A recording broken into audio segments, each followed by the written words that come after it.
This European cricket event is proudly brought to you by HCL Software, Victorinox and Rado. And it's a warm Monday evening. Welcome to cricket fans from around the world. Welcome to the Estadio de Municipal de Miranda de Covo for the continuation of this night series, the European Cricket Series at Night in Portugal 2025 edition. Phil G here in the commentary booth to take you through tonight's action and to take you through the rest of the tournament as well. But tonight's action, got a fair bit happening tonight. We have got the return of the fighters and the return of Marlo. So there's a fair bit going on tonight. It's a very interesting contest between these two. You think Marlo's got the experience in the wood over them possibly, but the fighters, they truly do live up to their name. Can't take that away from them. Both quality outfits and both with everything to play for here tonight. Fighters need to get amongst the points and push for their inclusion in the top three. Let's have a look at what happened last night, match 13. The Coimbra Knights went up against Punjab CC Amadora. And the Coimbra Knights, unfortunately, didn't have a great time with the bat, getting bowled out. The last ball of the 10th over for 70 runs. And the team from Punjab CC Amadora, with the help of that wonderful innings from Arshad, 43 not out, made the runs with 5 whole overs to spare. In the return match, it was a little bit closer. In fact, it was a lot closer. It was a very exciting game, actually. 108 for 6. That was what Punjab CC Amadora got after a blistering start, again by Arshad, heavily well supported by Kuldeep Golia as well. 108 for 10. Coimbra Knights fell short by 2 maximos in the end. They needed 17 off that last over, and it was just a really tight over. Couldn't do it. Have a look at the standings there. So Marlo playing here tonight. The fighters highlighted there on the standings for you in 2nd and 5th positions respectively. Try and get that one out, Phil. 12 points and 6 points. So the fighters, they need to get some points and push themselves back up in towards 4th or even 3rd position today. So every opportunity. Remember, 3 points for the win, 1 point for a bonus point. So 8 points up for grabs tonight. And of course, Marlo, they'll be looking to grab top spot again, if possible. News from the toss is that the fighters, they won the toss. They're going to have a bowl first. Let's have a look at the fantasy dashboard here. Marlo, they bring in Rizwan Iqbal. He's into the side, as is Ali Hassan. A couple of people missing today. Obviously, when it's on a Monday, maybe people have got work duties. And remember, the cricketers who play up here, some of them are coming from Porto, some are coming from Lisbon, and a lot of them have all got work they need to do. So there's going to be mix and matches and changes in the team all the time. On the fighter side, Mohammed Khan comes into the side. And apart from that, maybe just an unchanged side from what we saw only a couple of nights ago. They're going to be really desperate to get something here. As you can see, Marlo 3-1, fighters 1-3. And as we showed on the standings before, Marlo want to grab top spot back from Punjab CC Amadora.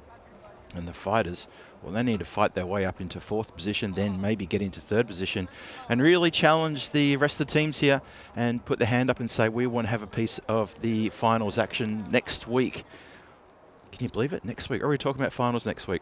Marlo, 80% chance of win here according to the European Cricket Network supercomputer, and only giving the fighters a 20% fighting chance of picking up the points. We'll see. It's a beautiful thing about T10, isn't it? You can talk about odds and percentages as much as you like, but ultimately that pendulum can swing so many times during a game. We saw that last night in the second match. The Coimbra Knights coming so close to notching a really good win over Punjab CC Amadora. Not to be, though. So welcome to everybody around the world, wherever you're watching. If you're watching on India via fan code, welcome. It's lovely to have your company. And of course, if you're watching on the European Cricket Network YouTube page and you're there in the chat, hello to you. I'll get around to saying hello to you very, very soon. I can already see John Gray in there and Paul, Tim Harmer, Rob Thompson tuning from New Zealand. Saying, morning Phil, let's go, GB. Yes, need to give a shout out to Rico and Tina. They got themselves a golden ball on the last game this afternoon in Malta. So well done for them. They must have enjoyed that. I think I enjoyed it. I thought it was terrific. I'm still waiting for mine. There is so much unfairness in the world. I will get it eventually. I know it will. The breeze is picking up here a little bit. There's a bit of cloud about. I'll talk a bit about the weather in a moment because we're about to get going. I can see that Gurbaj Singh, the bowling machine, is he's got the ball. Just waiting for the umpire to let the clock tick over, and we are good to go. Match 15 starts now. And how's about that for a start? And we start with a Maximo. Lovely stuff there. Our volunteer ball boy already out of his seat. And yep, he's well, it's funny, but he's actually thrown it back into the ground, but he's hooked it, unfortunately, and it's flown off to the side. Sort of shades of 2021 in Prague, when one of the fielders got the ball stuck in his hand and threw it back over his head. So Gurbaj Singh is a wicket-taking machine, but just been hit for 6. This one goes leg side. Good work behind the stumps there. Mohammed Bilal, who's had a terrific tournament. I've talked him up a few times for the fighters with the gloves back there. Done very well indeed. A few people in the chat talking about the golden ball. Yes, in the last match this afternoon in Malta in the ECS, there was a terrific golden ball between, who was it? It was the power hitters and Mataday. Power hitters prevailed. Nice delivery, a bit of lift there. Quick single, good quick call. Shahid on strike, and Roshan Singh, the wicketkeeper, has, wicketkeeper's just called through his captain. It's good to see skipper Shahid opening the batting. I think it's a really good idea. Haven't seen a lot of him batting. When he's come in over the last few matches, he's come in around about sort of not 4th or 5th, probably even a bit lower than that. You know, giving his young batters a chance to get some runs. Now he's going to give himself to get some chance to get some runs here. Roshan Singh, on the other hand, he's been opening the batting since probably the second match they played. I don't think he did in the first match, but ever since then he's been opening. He's been pretty good. That's a good delivery. Just in that corridor of uncertainty. Straightens just edges away from the batter, who didn't really have a full-flung go at that one.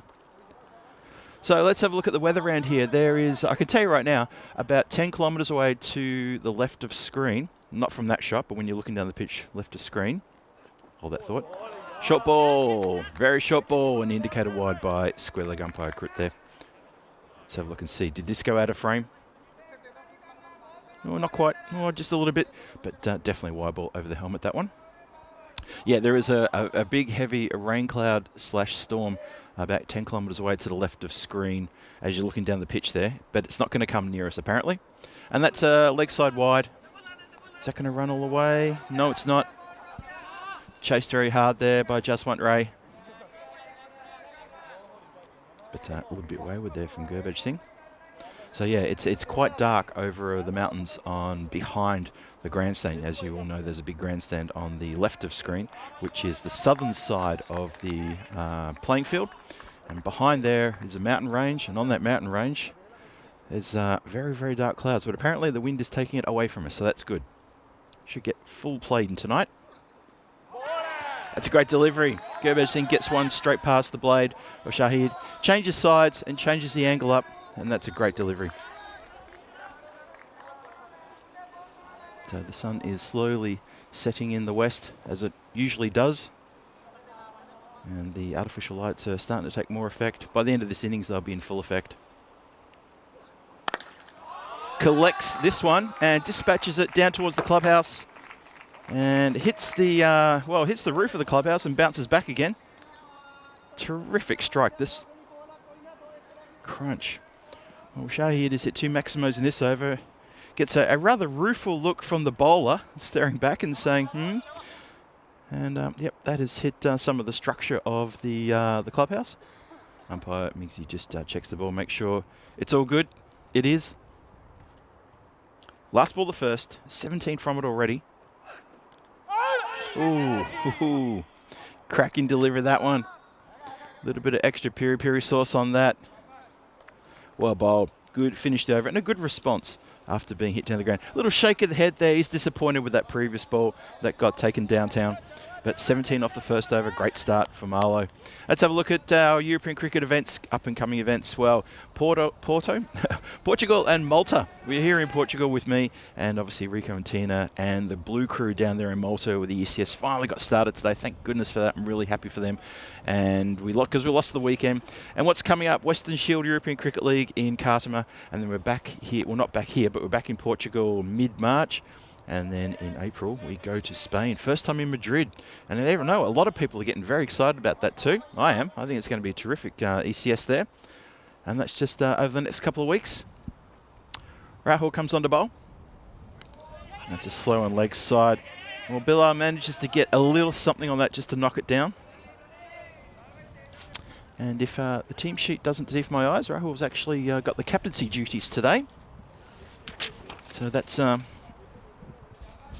good for him. I mean, obviously reward for effort. He's had a pretty good series so far. The breeze is picking up as well. In the famous words of Terry O'Connor, the breeze is really picking up. And that's all I'm going to say about that. Which is good because it's helping to dry the ground. And it's swirling a little bit, which is not good for the outfield. Outfielders, I should say. Quick single here. No shot at the stump zone. Yeah, the wind is swirling around, so any skied catches, the fielders are going to have the work cut out for them to try to position themselves to get that. It's going to be a little bit tough. It's gusting and then it's dropping. And I think it's got to do with that storm, which is just not too far away to the south of us. And it's a leg side wide. Don't think you can blame the breeze on that one. So Marlo off to a pretty good start here. 21 in the second. A little shake of the head there from Rahul. He's just just hasn't got his radar switched on here. A little bit wayward. There's some noise here in the background. It's just the wind blowing through the covers around here, which is surrounding the hut. That's full, and it's clipped away nicely. Backward of square, but there is a fielder there. His throw is very wayward though, and well backed up. So the fighter's still searching for that first wicket. Shahid now, he's up to 14. Let's take Roshan Singh off the mark. It took a while to get going. Rahul follows him. Almost would have been another leg side wide as well.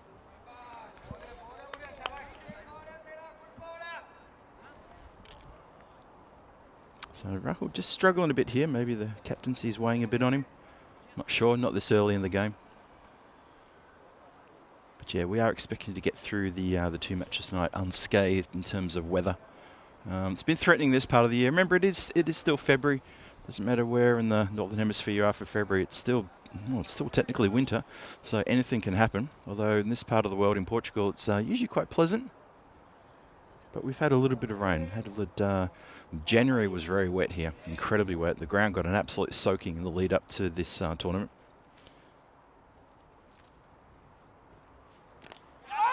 Edged, and third man comes into play, spills it, but manages to get back and not allow that to go any further. A little bit quiet there in the field. The fighters aren't really sort of their effervescent usual selves.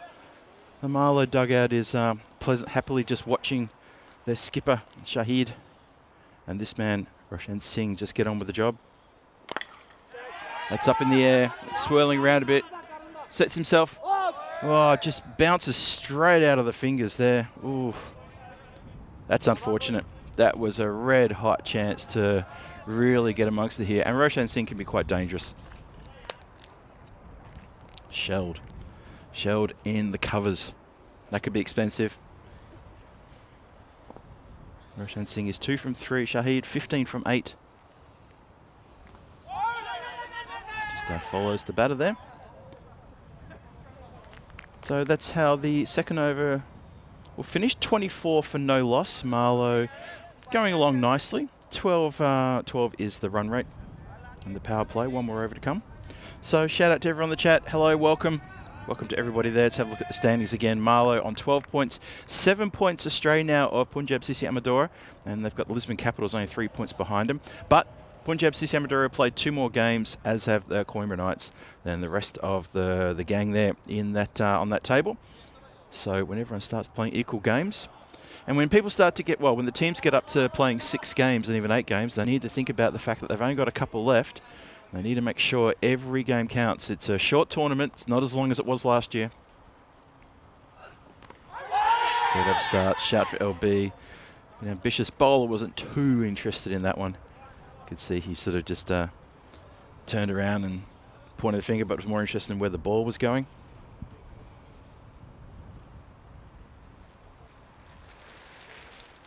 You can hear sort of, you can still hear the cover sort of moving around in the effects mic. Gurbaj Singh, he was a bit upset about the first over. He got quite expensive, really. It's a better delivery. He's got a slip in place too, so he's pretty keen to catch that edge. It is still inside the power play, so the men out deep backward point and the the third man is on the boundary. Everybody else up inside the circle. So he's trying to put it through with a bit of extra pepper and trying to get Shahid playing outside off stump. Well, then again, I say that, but then he bowls it like that, and it goes all the way for 4 byes. I don't think they got anything. It did not touch a thing, so 4 byes there. So just as I said, that was the battle plan, because that's how the field was set. He goes and puts one just the other side of leg stump. He's had a few good big wicket hauls in this tournament so far, has Gurbaj Singh. He's batted well. He's done very well indeed. Similar delivery this time. Keeper gets across. Muhammad Bilal makes no mistake there.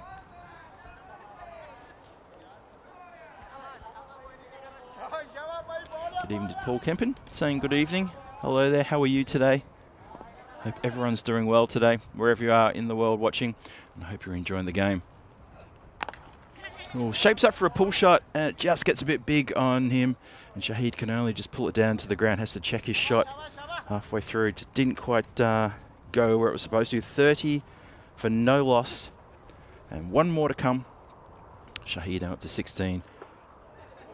And Singh up to just 2. He's only faced 4 deliveries. Hit straight to mid-off. He takes a very good catch, tumbles to the ground, and that is Harjot Sahota, who usually has the captain duties. He takes a pretty good catch. It wasn't hit cleanly. It sounded like a bit of a miss hit. It didn't travel as fast as some of the rockets I've seen go through that part of the ground in the last couple of nights. And a good catch taken. So Gurbaj Singh, he does get a wicket for his troubles. Reward for effort there. And Roshan Singh, who only faced, I think, 5 deliveries in the end, just never really got going. Couldn't really find his stride. Wasn't really middling the ball at all. He makes way. And on the edge of the power play, 30 for 1 as we turn the corner in towards the 4th over now. Funny enough, I've been hearing some fireworks today. People tuning in last night remember I was commenting about the number of fireworks going off around the place. I'm still trying to figure out what on earth is happening here. There's got to be some sort of celebration going on. I mean, people just don't light fireworks because they got fireworks. Or do they? I don't know. Maybe they do. Maybe they're just enjoying the cricket like we are. It's always possible. Always possible. Jatinder Singh with the ball now. See if he can get stuck into the Marlo top order. 30 for 1 in the side of the power play. And that was a terrific last over from Gurbaj Singh. Picked up the wicket and bowled really economically. Good reward for effort to get that wicket as well. Oh, swing. Swings hard to Shahid. I mean, if he connects, it's going to be launched into the next world, but unfortunately he doesn't connect on that one. So good start from Jatinder Singh. Gets a dot.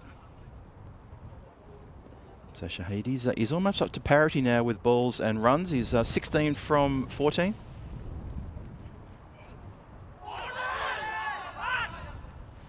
Swings hard for that one. And misses again. So this is a good little turnaround here. Last over and a bit, the fighters have gotten back on top. The boundaries are dried up. They picked up a wicket. And at the moment, they've got the skipper of Marlo swinging and missing.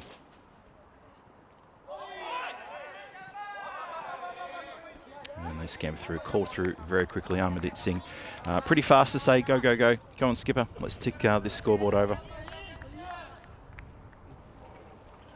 That's a pretty good call. Armadit Singh, he's had a pretty good tournament. He fired up a couple of nights ago and got himself a really good 50. It was against the Coimbra Knights in the win that they had, not the loss. Marlo did go down to the Coimbra Knights a couple of nights ago as well. Up in the air, and it's going to drop on the other side of the rope there. Player was setting himself, but no, that's a good strike. Armadit Singh frees the shoulders and goes downtown. Lovely strike. So we will start for Maximos just until now. And that's a really big hit.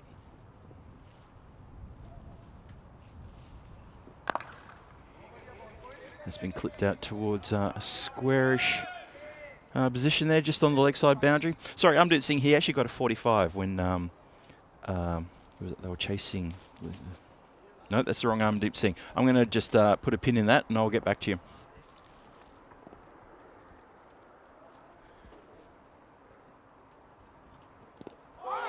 It's full. Shahi just not getting bat on ball now. Just struggling slightly after a blistering start in the first over, and really struggling now. 17 on the first over, and now he's just struggling to get willow on leather. You can see in the top left-hand corner of your screen there's some clouds there. That's the edge of the storm I'm talking about, but that has barely moved a muscle since we arrived about an hour and a half ago. So we don't believe this is going to be a problem for us.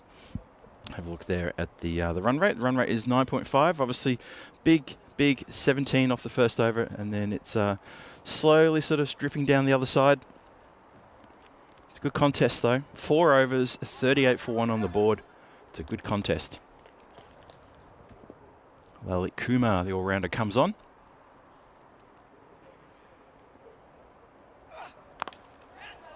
It's been hit uppishly, and that is going to carry the boundary rope for a Maximo.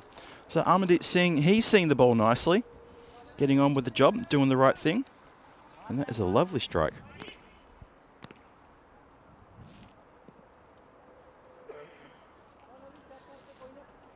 Just have a look through the Marlo team. I can see that Asim Sarwar is back in the side today as well, so he might be coming in next. It's a better ball. Kumar just keeping it very straight and in that channel, well outside off. And Singh expecting it to come in a little bit tighter there, but nothing doing.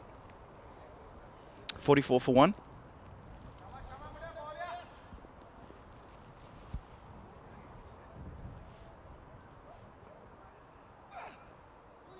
This time he strays across the tram line, and that's a pretty simple decision for the umpire to say that's a wide ball. Try and bowl that one again. Fighters desperately searching for another wicket here. They need to get rid of Amandeep Singh. Dangerous player for Marlo. Scores a lot of runs, scores them quickly as well. And they really need to get some respite from these two by ways of getting a wicket. Have a look at that. That is into the hands of the fielder down there. There you go. There's the breakthrough I was just talking about. And that is a big wicket. Indeed, Lalit Kumar manages to get a miss hit from Amandeep Singh, who was looking to go downtown for the second time this over. And he's holed out a deep mid-wicket. Sort of straightish deep mid-wicket. More of a wide, long on. And a well-held catch there. Well done indeed. That's Gurpreet Singh down there patrolling the boundary line. So muted applause and celebration from the fighters. They've really got their game faces on tonight, got to say. Really do have the game faces on. They're just being, yeah, it's all business. That's what it is. It's just all business. They know that this match is truly important and they need to get wickets and get around it. They're probably not feeling the thrill yet of getting on top. I think this is very evenly poised right now. Marlo, 45 for 2 in the 5th. Run rate still at 10.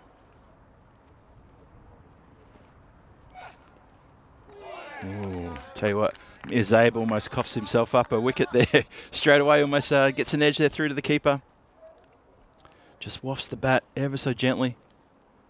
You can see at the top of the screen on the straight view there from the camera that there is a, well, he's a short third man, almost in a gully position right there. That's a wide ball.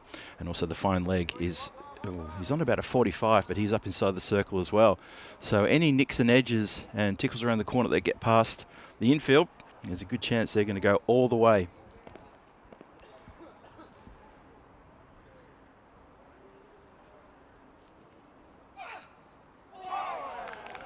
He's just losing his head a bit here.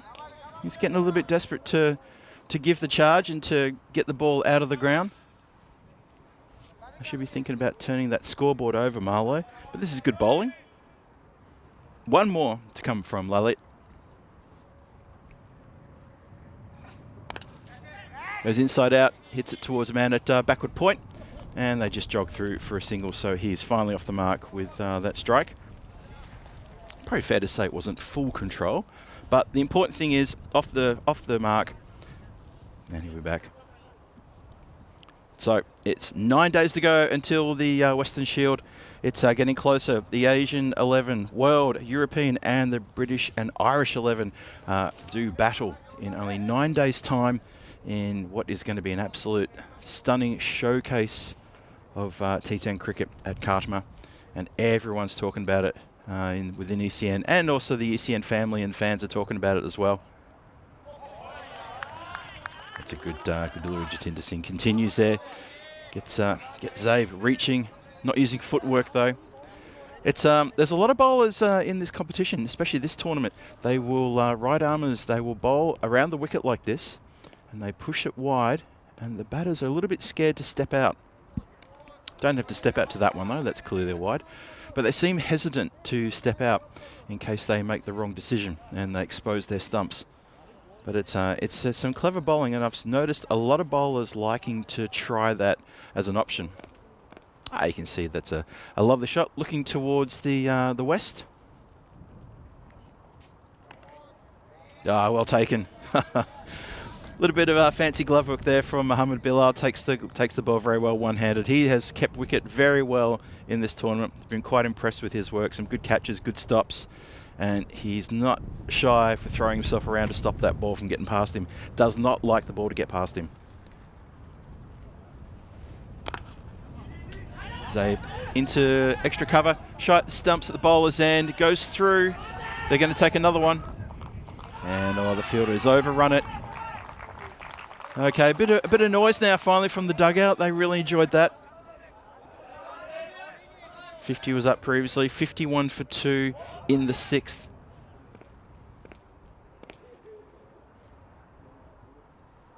So that's pretty good going.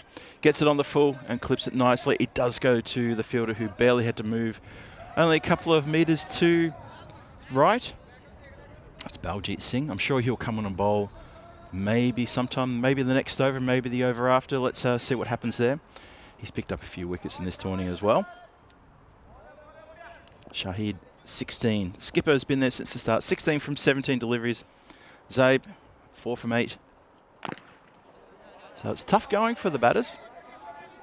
It was easy going the first couple of overs, 17 off the first over, but ever since then, the overs have really dropped off. You'll see that when we show the graphic with the tower blocks, maybe in the second innings. We'll have a look at that. But it's it's just dropping off here. The boundaries are dried up. The occasional maximo here and there, but not a lot else. Just a lot of ones and byes and wides. Clip down the ground, that's another single. Long on comes off the boundary. Gurpreet Singh. Sorry, Gurpreet Singh. Gurpreet Singh, he might also get a bowl. Fighter's got a few bowling options out there tonight, which is always very handy for a captain to have that.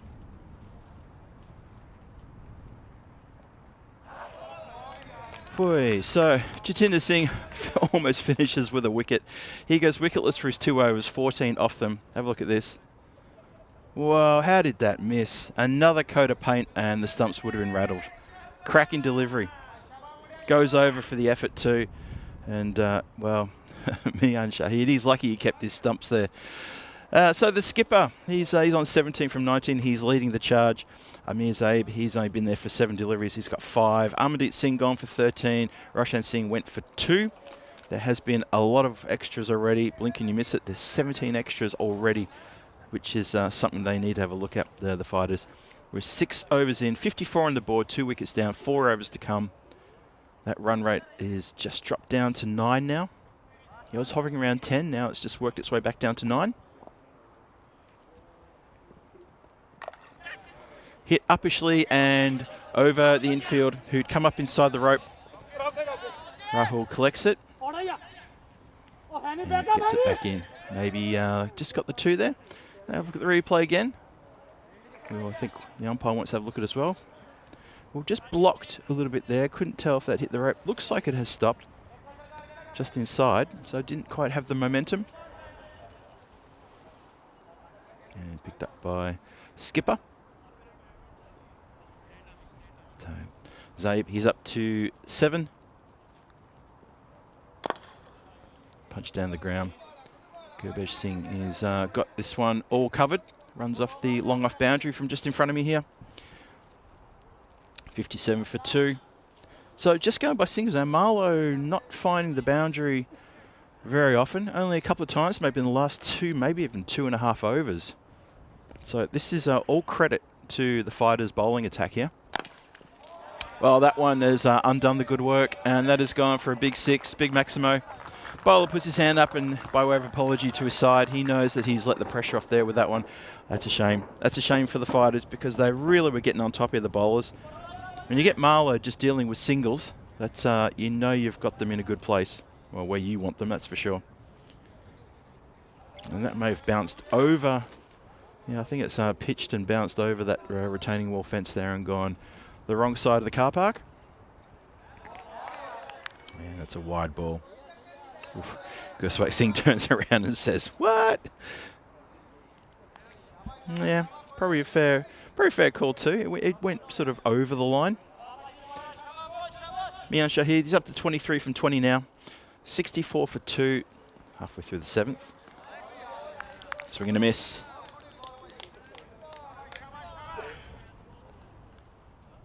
Yep, he is still swinging and missing though.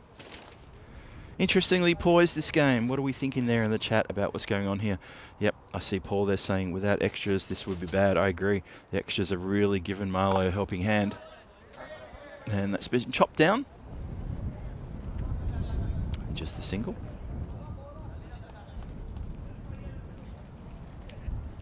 So the lingering light in the west is almost completely gone. The light towers are pretty much in full effect now. It is really dark away to the left over at the south where that storm is. But as I said, it's far enough away not to bother us. And that is being collected and dispatched for a big Maximo. Lovely strike, that one. So Zaeb gets into the groove and goes crash downtown straight towards our Let's Play Cricket banner. Clunk into that one. No chance for anyone to get hold of that one. Good strike. So a couple of boundaries now in the last couple of balls. Marlo feeling a bit of the pinch there. Hey, look, European Cricket Series tomorrow is going to continue. And I'm really glad that after a couple of rain delays, we're back on again. Hammer on Starlings against AUM. That's the first couple of games you got on. And then matches 15, 16, the afternoon games. Zero United against the Lions. Fantastic contest that will be. And it's wonderful that we can get Rico and Tina in the comms and get the cricket playing. And the weather, if it can hold off again, as it did this afternoon, we might even get another golden ball. Imagine that.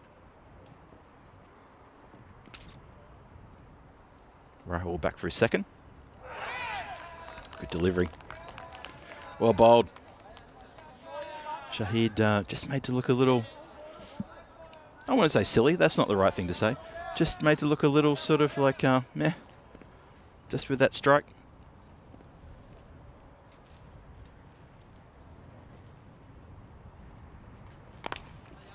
And it's clipped out very nicely, backward a square.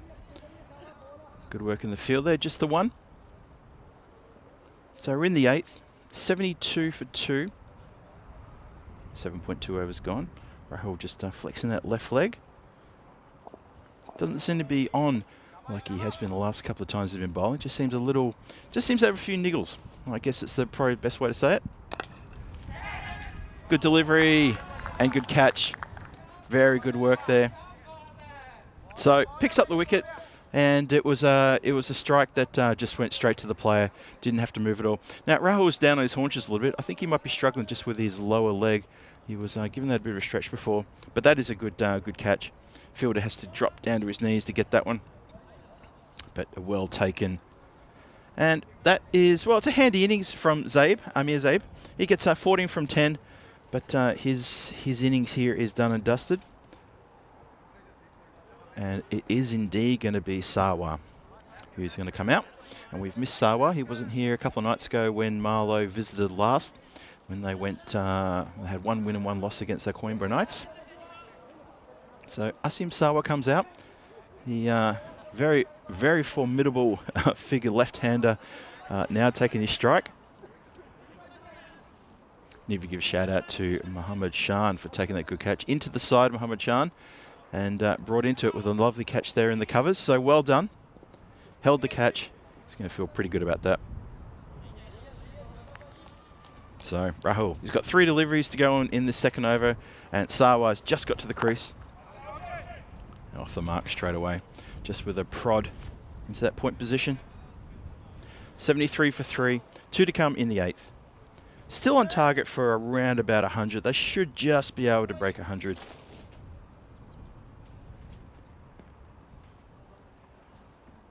I can see in the chat there's A1 ES Sam. It says, give me moderator. Well, if you can't get the day of the week right, you're going to struggle. Crack down the ground. Gurbaj Singh straight to him. Just one. Shahid moves along to 26. Score 74 for 3. So Marlo don't appear to be in a rush. They're not flailing the blade. There's 2 overs plus this delivery left in the innings. They're not really sort of panicking, putting the foot down, getting silly. Good work on the boundary line there. Patrolling out there is Baljit Singh. He gets around quick, smart, and backs up his fielder. And that is the end of the 8th. Just keeping an eye on Rahul. He's still looking a little uncomfortable there. He was still sort of given that leg. I think it's his left leg is causing him a few issues. He's actually hobbling. I'm not sure if he's done an injury at some stage during this game, but he's genuinely hobbling, and he's looking like he's in a bit of discomfort. There's the run rate. It's now down to 9.38. It has been a fairly downward trend. Obviously, over number 7 picked up a bit. There was a couple of maximos there, so the run rate jumped up again. But it's been pretty much downhill since that first over, where 17 runs were scored.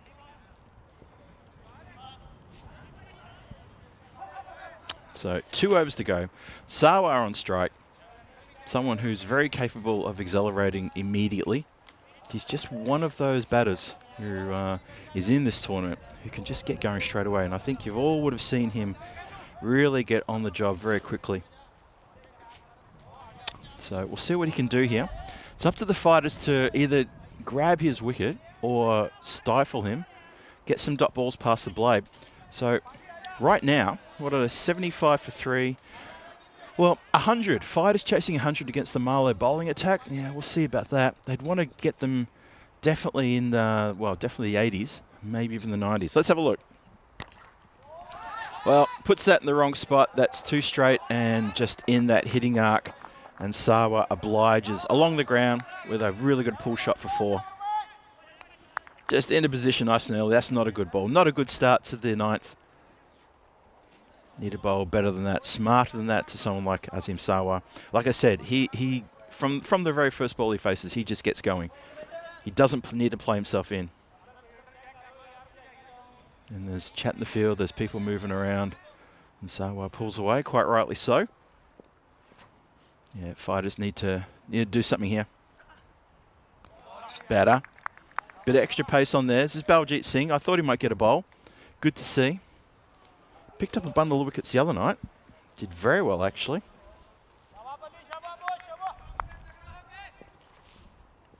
So he comes in again. Well, it's been mishit. It's just collected maybe an edge on towards the bottom of the bat and gone out towards deep mid wicket. Not all the way to the boundary.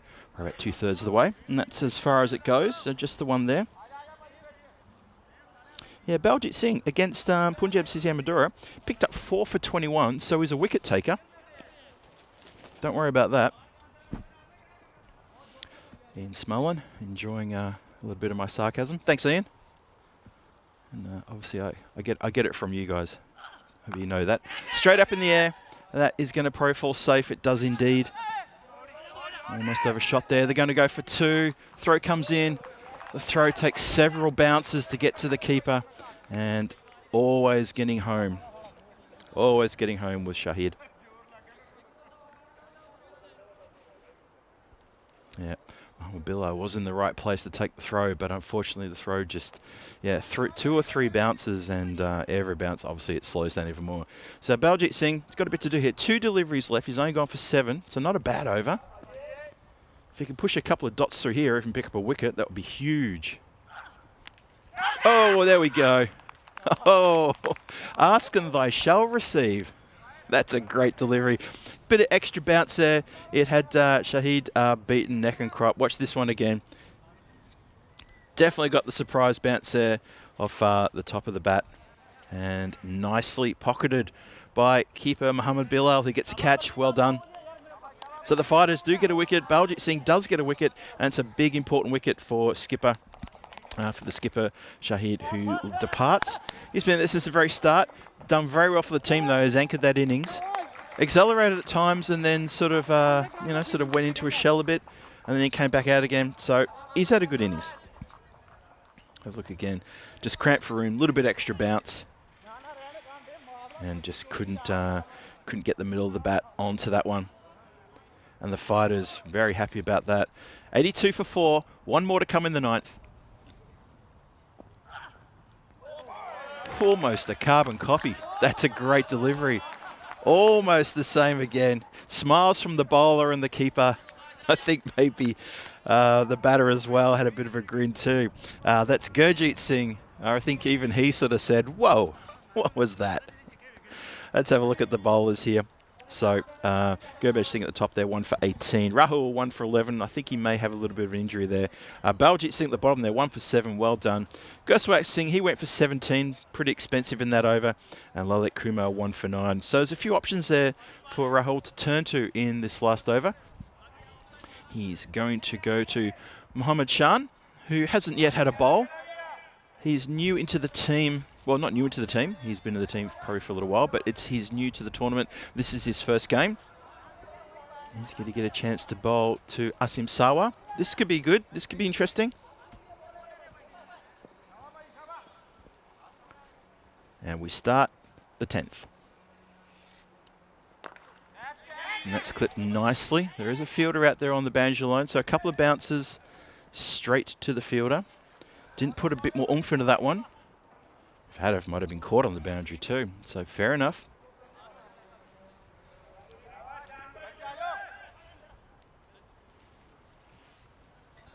Field just been organised there. Golan with a question. I have a question. Commentator always says 50-metre boundary, same boundary using in Malta and Portugal. Looks slightly bigger than the Master Stadium. Nope, same boundaries. It can look deceiving on the camera, but I can guarantee you that that 50-metre boundary is universal in our ECSs, in our T10s. That's exactly how we do it. And Ian, thank you, Ian, for also clarifying that too. Yes, that's exactly how we do it. So 4 to come in this last over. 83 for 4. Fighters doing pretty well. Well, that's a pretty good shot. That has undone a bit of good work. And that has gone for a big Maximo, big strike over the extra cover region. Just sits up for a bit too long and says, well, where do you want to put me? And Gurjeet Singh obliges and said, I'm going to put you into the base of the grandstand for a Maximo. Thank you very much.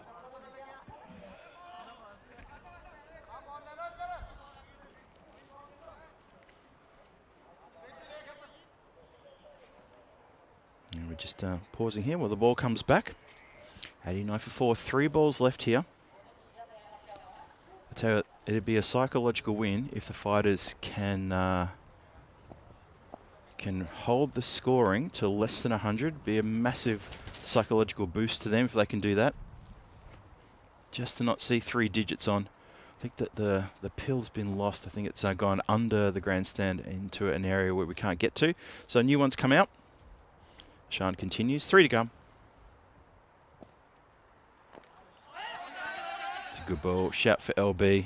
Incredibly ambitious. I think if we try to get a... well, apart from the fact that he probably hit it onto his foot, no one else appealing also says something. Yep. Absolutely hits onto his foot. Just that one moment where you just want to get the rule book and say, now, just... let's have a look, rid of this, and let's see why that was not worth appealing. Hit pretty hard there. Hit very hard by Sawa, and he finds the boundary. Lovely shot for 4. Just through the covers on the full. Can't get elevation, but it goes on the ground. Vacant area out there between the very square fielder on the boundary and the long off. Last ball of the innings coming up, 94 for 4. Fighters hoping this doesn't go out of the ground. Need to keep it under 100 to feel good about this this bowling attack. And that has been dispatched over for a Maximo, can you believe it? So 100 is the final score. The Fighters will be chasing 101. They do get to triple digits thanks to the swinging blade of Asim Sawa. And that is not a good ball to finish with.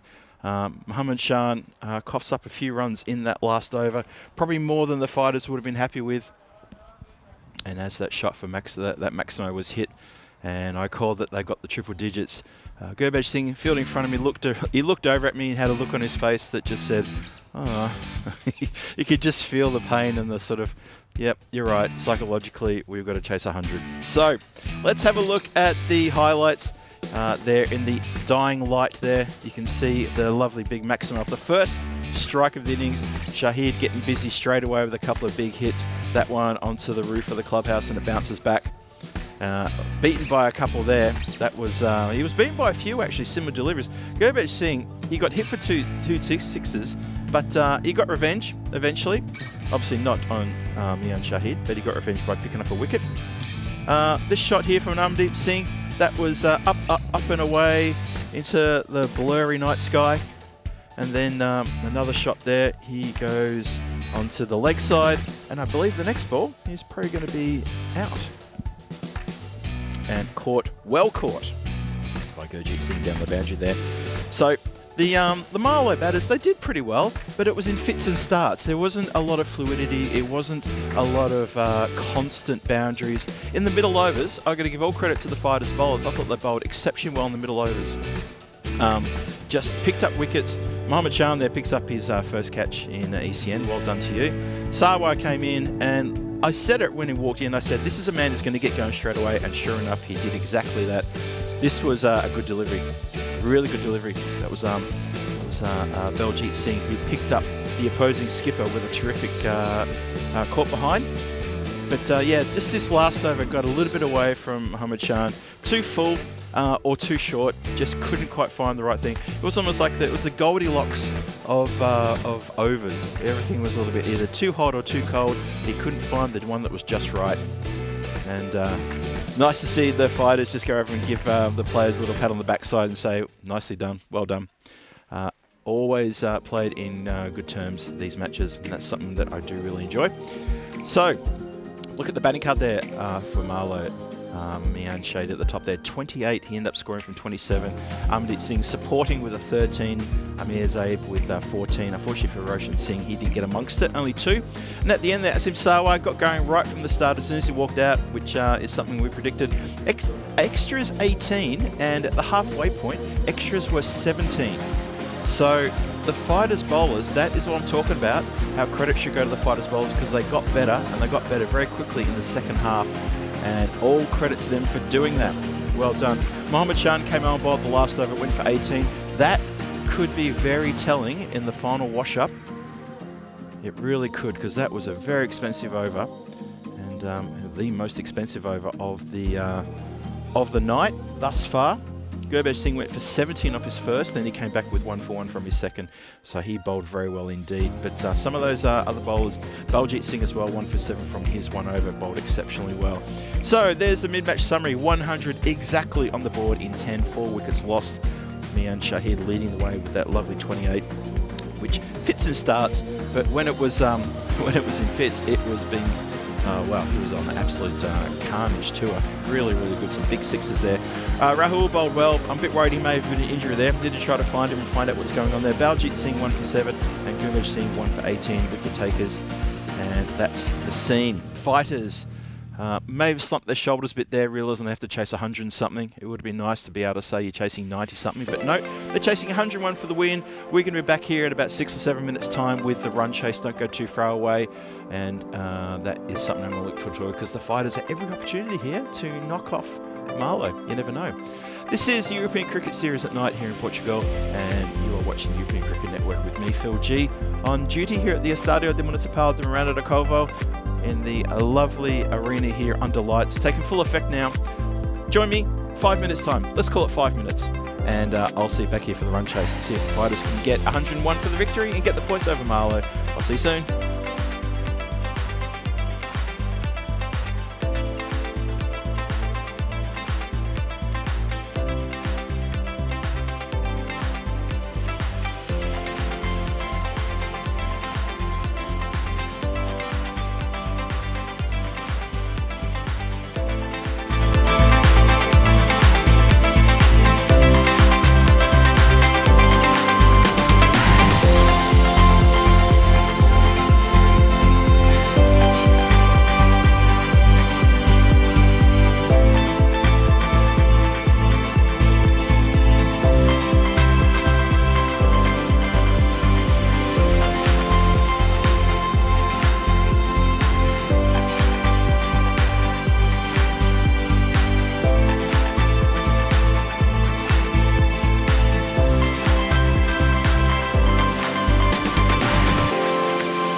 This European cricket event is proudly brought to you by HCL Software, Victorinox and Rado.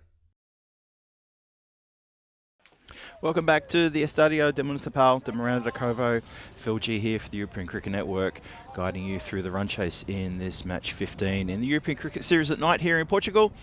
Lovely shots there from the drone. But what's more important is the bonus point equation. So 100 is the score on the board. Marlo posted 100 in their 10 overs. So if they want to pick up a bonus point, the batting team, the fighters, they need to pick up these runs in 7 overs or less. And for Marlo, if they can restrict the fighters to only 70 or less, they will get a bonus point. And they will push themselves back up the standings. They will solidify second place and be looking to challenge Punjab Sisiamadora, who's sitting top of the standings at the moment. For the fighters, there's a lot on the line for them. If they can't get a point out of this game, then it's going to be really, really tough in the second half of this tournament for them to qualify for the finals, which take place on Tuesday next week. Not Tuesday this week, not tomorrow, but Tuesday next week is the finals. There'll be a qualifier, and I think that's second and third will play off, and they will go up against whoever ended up on top of the table in the final later on in that evening. Looking forward to that. Can you believe it's only 8 days away? We're almost halfway through. So, we're about to start the run chase. Asad Mahmood's got the ball. He always opens for Marlo and usually does a pretty good job. And we've got batters standing by. And away we go. Good straight drive. That is going to be cut off here just in front of me. Azim Sarwar does very well. Makes a lot of ground to that. Both he and Amdeet Singh patrolling the boundary straight, long off and long on, respectively. And they are the two fielders out at the moment. As I speak, though, Amdeet Singh is going back inside the circle. And it's for the left-hander. The deep mid-wicket is going out. And Sarwar staying in the long-on position. So, Jatinder Singh, lefty. And just goes to play it gently. Almost gets a little bit of something on that one. That could have been problematic. Didn't happen though.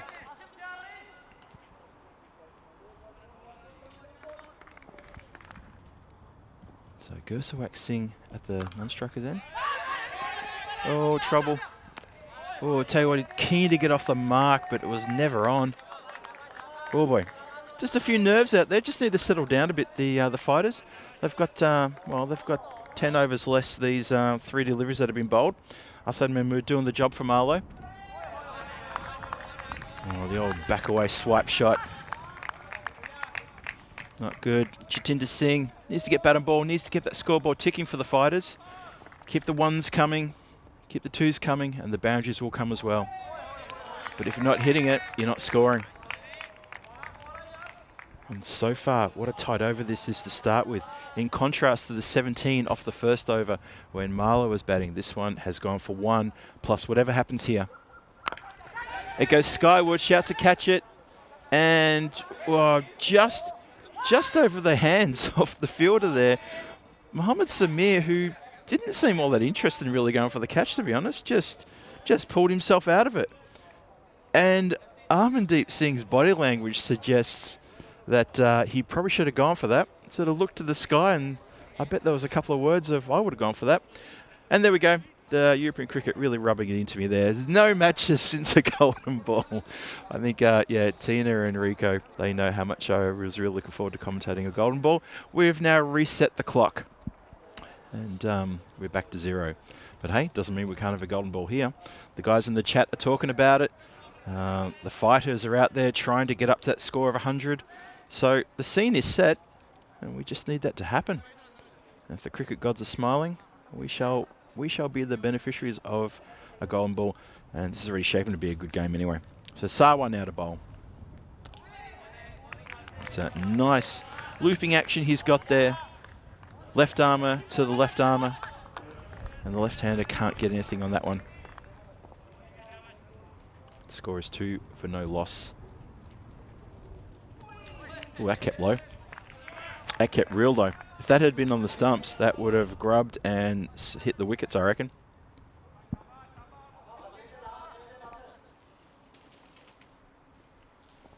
Good tide over this so far. And then, then the pitch delivers one that gets up. that one rose, in contrast to the previous one. Keeper takes it above the eye line.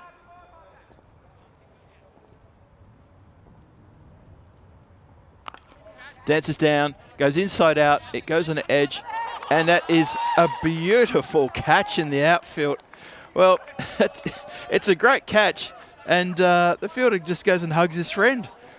The team should be getting around him. Oh, now they're giving him a proper get around. That was a terrific catch. Look, completely out of all sorts.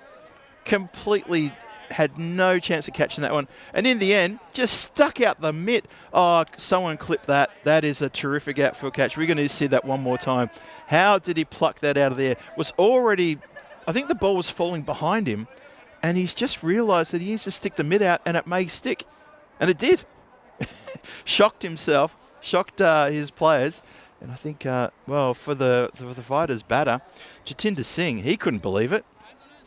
But that is the first wicket down in the second over to an incredible outfield catch. Just watch this again. Watch how out of position he is.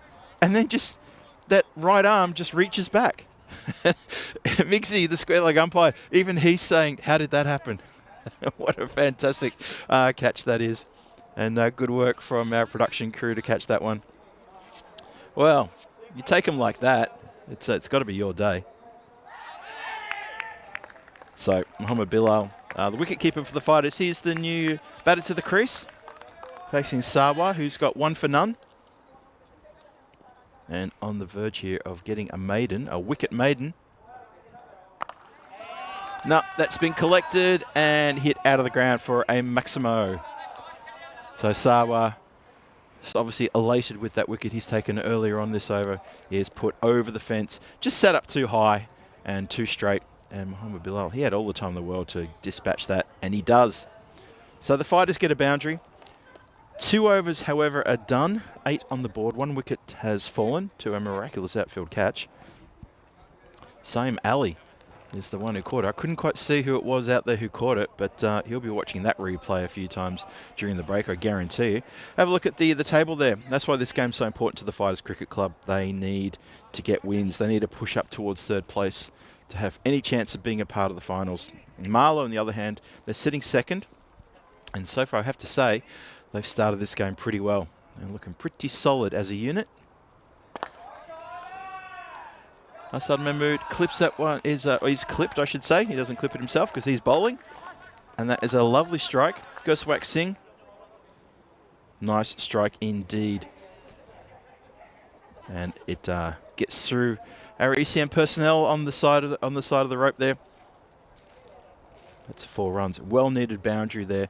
They need some boundaries. Fighters need to pick up the run rate. It's already gone up to 11.38. 89 from 47 now. Goswak Singh is... I got a problem with haven't found the ball yet. It was only a 4, but I think it's lodged somewhere. It's gone into the stairs. Oh, that was interesting. So it was a struggle to find it because, well, obviously our man out there couldn't find that it was stuck inside the stairs. I think that's what the problem was. Anyway, the pill's back in the hand of the bowler. That's the important thing. Just chopped down. Oh, chance at the bowler's end, but unfortunately, Mian can't quite pick up the ball cleanly. And Mohamed Bilal was very keen to get down to the striker's end, and almost came undone if he'd been fielded cleanly. It's been hit up in the air, and that is caught. That is caught by Mohamed Samia, who neglected to take the catch in the previous over, but he's taken that one. That's a bit of a dolly catch, though. Goswak Singh just doesn't get nowhere near enough of that one. And it's a pretty easy catch. Slight little juggle there. And Mohamed Samir has something to do in the outfield. So 12 for 2. Fighters now in all sorts of trouble. So they need to do something special in the next 3 or 4 overs for a fight back here. If they can't, then things are not going to go well for them. And this game could end up, well, pretty much in a foregone conclusion. Good catch, though. Still got to take him. Hassan Mahmood bowling well. He's got 1 for 6. Still 3 to come in this over. Rahul, the skipper, comes out. Let's see what he can do here. He needs to get amongst the runs. Needs to get them pretty quick as well.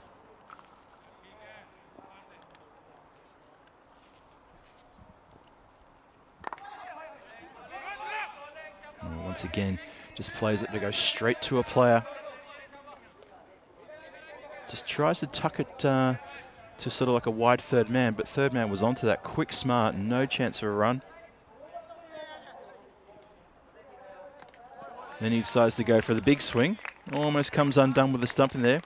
Roshan Singh onto that quick, smart. Doesn't affect it in time. Have a look at the side on. Yep, he's already got the bat down, so he's good.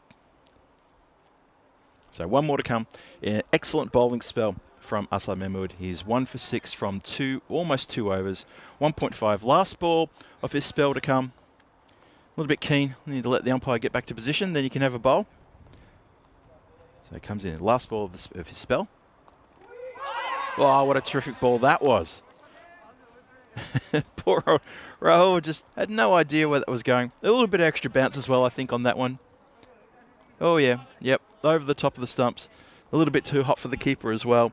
And that is the overdone. That's 3 overs done. Power play is done and dusted.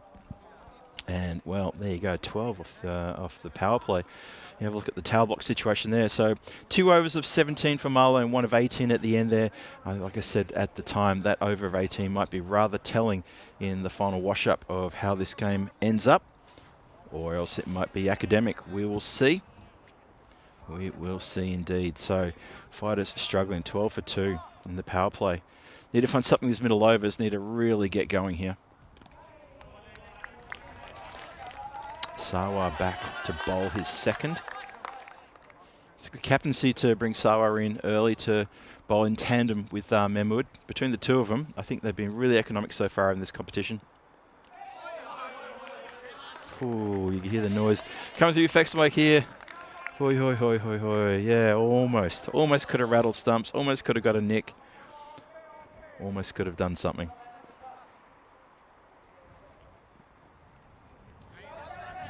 Bilal just struggling there. Ends up being a wide. Umpire Crute at the bowler's end, indicating wide ball. They're not going to do it with wides, unfortunately, though. No, so it was a wide +1.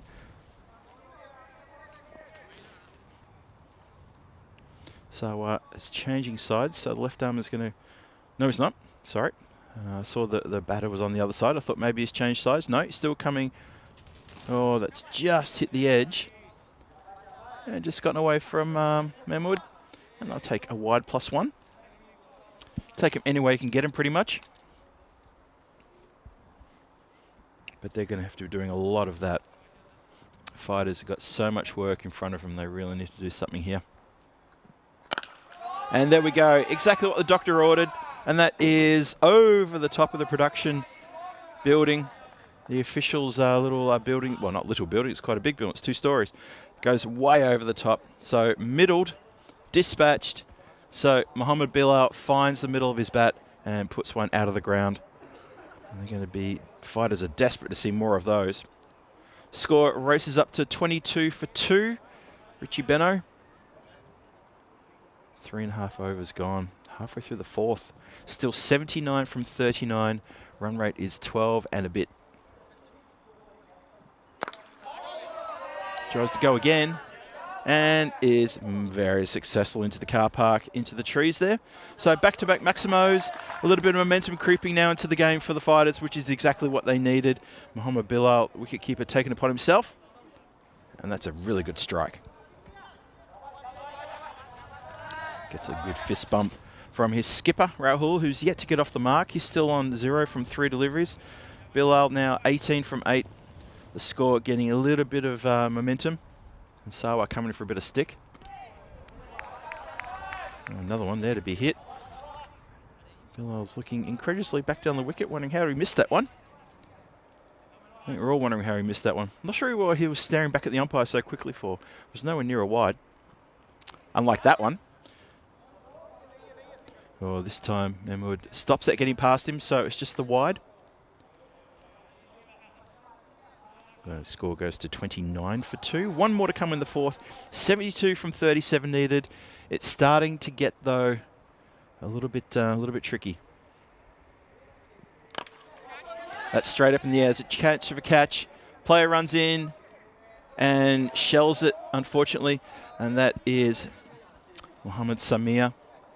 That's the catch. He every chance to catch that one, but he has put it down. It wasn't like the catch that he put down in 2 overs ago off Sawa, where he was running back for the ball and then let it fall about a metre in front of him, to the disappointment of Harmandeep Singh, who was right there with him. So that was a bit tougher. He unfortunately shells it. So the run rate is 7.5. Fighters are 30 for 2 after 4. Have a look at the white line there. It's crept above the red line, which the red line indicates where the bonus point run rate needs to be at. So they could be on par for a bonus point, possibly. Still need to keep it there. And, well, shouts for a stumping here. We're going to go to the videotape. Let's have a look at this. Keeper was very, very interested in that, even though there wasn't much talk from around the ground. Harmandeep Singh is the bowler. Just these gentle sort of medium paces. Now, I'm thinking his argument is, even though his foot's on the line, is there enough behind the line? And that's what we're hoping to determine. I'll tell you what, if they can get Bilal here, they'd be really ecstatic about that. Just, yeah, to me it looks like there's enough flat part of the shoe behind the line, and the umpires and officials agree with that. Good crick work, though, from Roshan Singh. Very good work from the keeper. And that's come off the edge. That's going to fly away. And that's 1 bounce and 4 runs. Goes back to that vacant, wide third-man area. Good edge. If you're going to get edges, make sure you hit it hard, I guess you have to say.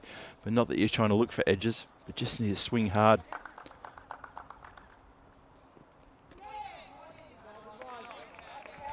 Better deliver that. Good comeback. 34 for 2. We're now halfway through the 5th. And running out of deliveries are the fighters. That's another good ball. Pushes it through. Harmandeep Singh, he's a tricky little customer when it comes to the bowling. Bowls sort of slow, loopy deliveries, then he pushes them through pretty quick. And that variation is very tricky. That goes flying up in the air. Chance for... I thought maybe another miraculous catch of a player just sticking his hand out and the ball sticking in the hand. Not to be. Rahul's on strike now. Still on his duck. Needs to get rid of that. He's faced 3 balls. What can he do here? And he just can't. He just looks out of sorts, Rahul. He looked out of sorts when he bowled. He's not looking too great now while he's batting. He hasn't got off the mark. He's faced 4 deliveries. The European Cricket League is coming your way very soon. It's on the 24th of February to the 21st of March. And this is the big one. After the Western Shield, which we've been talking about quite a fair bit, that starts in 9 days. This one starts after that, 24th of Feb. And it's getting closer and closer, the big one. This is the showstopper. 7 groups, 5 teams per group. Basically the best of the best from all over Europe, all coming together at Kardama, and it's going to be a massive, massive showcase of T10 talent. Can't wait for that. That's going to be huge. Strap yourself in. Tell everybody not to contact you while you're watching. It's going to be 4 odd weeks of terrific cricket. Maybe call into your boss and just say, look, I'm going to have to work from home for 4 weeks. Hope that's all right with you, sir. Unless, of course, you know, you have to be in the office or the restaurant or whatever. Anyway, I'm waffling. Up in the air, and a dolly of a catch back to the bowler. Too easy, and the very dangerous Mohammed Bilal is done. Oh no, that's trouble for the fighters big time. Gurjeet Singh comes on, an immediate success. Just hurries up on him a little bit. He's got really good pace, really deceptive pace. And it's such a good weapon for the skipper, Mian Shahid, to be able to bring on Gurjeet Singh and get a wicket straight away. First ball of the 6th, and that may be a massive body blow to the fighters' chance of getting these runs. 35 for 3. Top scorer Mohammed Bilal is gone.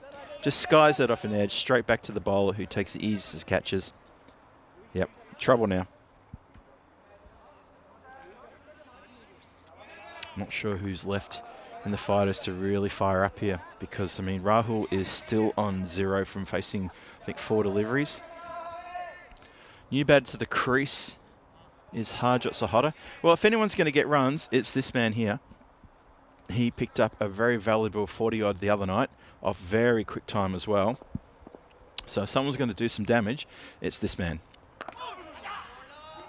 Just drops the bat down on that one. And they run very quickly for a single. Good work. Brings Rahul on strike. Let's see if he can break that duck, get off that 0. Paul Kempin loves Roma CC in the ECL. I know you do, Paul. You're a big supporter of theirs. I can see that. So, Rahul, his team hoping he gets off the mark. And that's 5 dot balls against the skipper of the Fighters, and he is struggling. I'm not sure what he can do here, but something needs to change.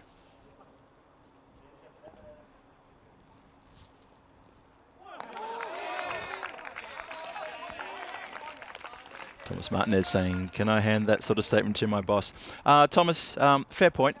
Please don't take my word for what you guys should do to watch the ECL. I'm not advocating that anyone take time off or anything like that to watch ECL.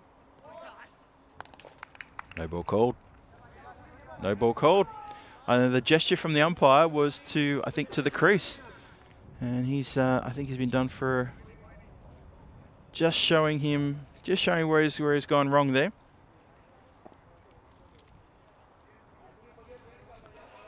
So, the free hit is given. Very quick call there from umpire Cruitt, very experienced umpire. Free hit, can it be cashed in? It has been struck in the air. It's probably going to be caught by Sawa. No, doesn't bother catching, doesn't have to. Gets the throw back though, really sharpish. Very sharpish. Gurjeet Singh didn't want to get his hands behind that one. Didn't matter about the catch because it wasn't on, it was a free hit. So fair enough that he just patted it down. No problem there.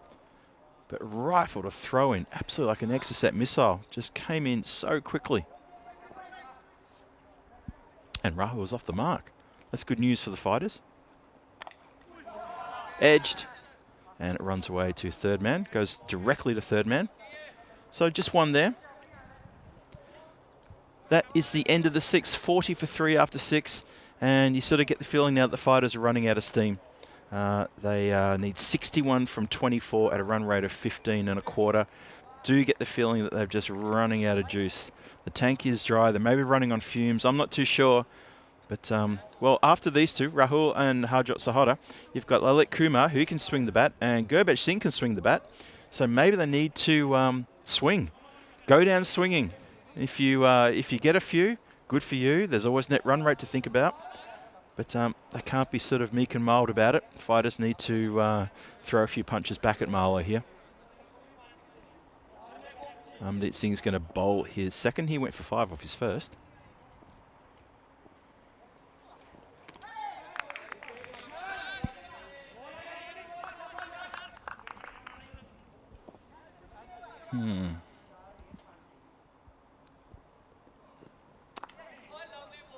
Just pushed away. It's onto the offside there. Well, he's happy to take the single, but I think the Fighters need more from Rahul than singles. They need him to be swinging that blade, and maybe he needs to go hard or go home here, because that run rate is now up to 16. It's almost at the point of no return. Once it gets over 18, that for me, that's the point of no return. It's very hard to maintain 18 and over for more than one over. It's just really hard in T10, especially against a quality team like Marlo. Very difficult indeed. Well, see, that's fair enough. Sahota just sees the writing on the wall and says, I got to go here. I need to go. If I middle it, I'm going to get a maximum. If I don't, someone else has to come in and take care of it. But I need to try. And he's edged that onto his stumps, chopped it on, and that's the end of Harjot Sahota. But he's swinging the blade.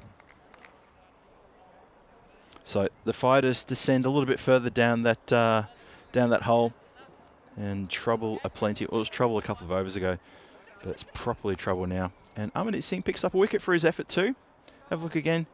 Just gets a little edge there and cannons into the stumps. He was looking to go downtown with that one. Not to be, though. So, 41 for 4.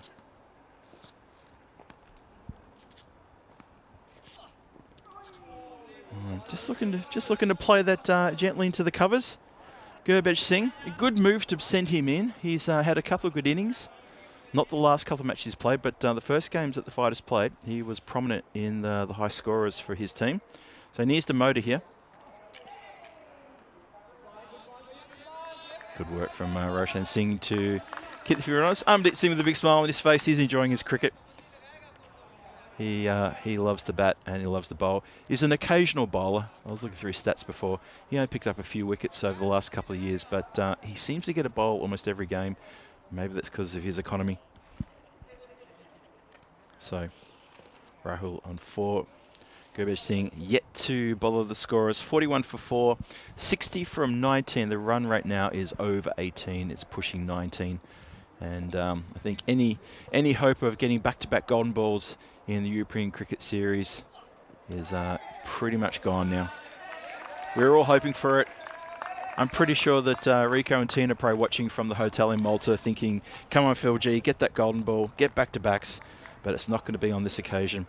Let's have a look ahead then to match 16, which is going to take place from 8 o'clock tonight. That's in approximately 42.5 minutes time from now. Marlo and Fighters go head-to-head again. It's looking like Marlo are going to be 4-1 and the Fighters are going to be 1-4. So what are the changes there? No changes. It's all the same team.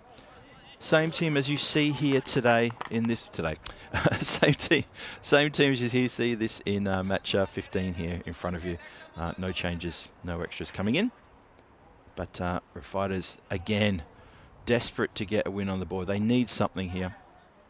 And they should be thinking, well, if the Coimbra Knights can knock over Marlo on a decent night of cricket, like what happened last Friday, why can't we? Iqbal is going to get a chance to bowl. This is his first game in Marlo colours for this tournament. Starts with a bit of a bouncer, something short. It is called wide because that goes way high. Let's have a look how high it goes. Oi. Quite a ways high, yes. Not that Rahul was the tallest person in the team. So we'll try that one again. Hit down the ground, coming towards commentary. And that's hit the table and bounced back. We're all good. Just in case Vinny's watching, just let you know, I know the rules. And I got my hand in front of the monitor, but it didn't hit my hand, it hit the table. Unfortunately, I didn't get a chance to catch that, but it came straight at me. That's really good. It's exciting. So, shot now through the covers, just along the ground, just for the 1 run. The Maximo gives Rahul a little bit of momentum in his innings. He's been there for, 13 deliveries now. Just needs a lot more from Rahul, unfortunately. That's hit down the ground as well, just a little bit to the left of me. Gurjeet Singh takes care of that one, fires the return back in, just the 1 run. That's the 50 up, 50 for 4, halfway through the 8th.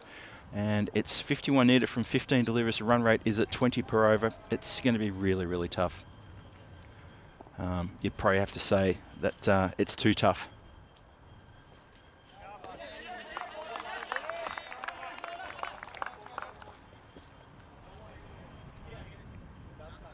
So 51 in 14, and that's pretty much done.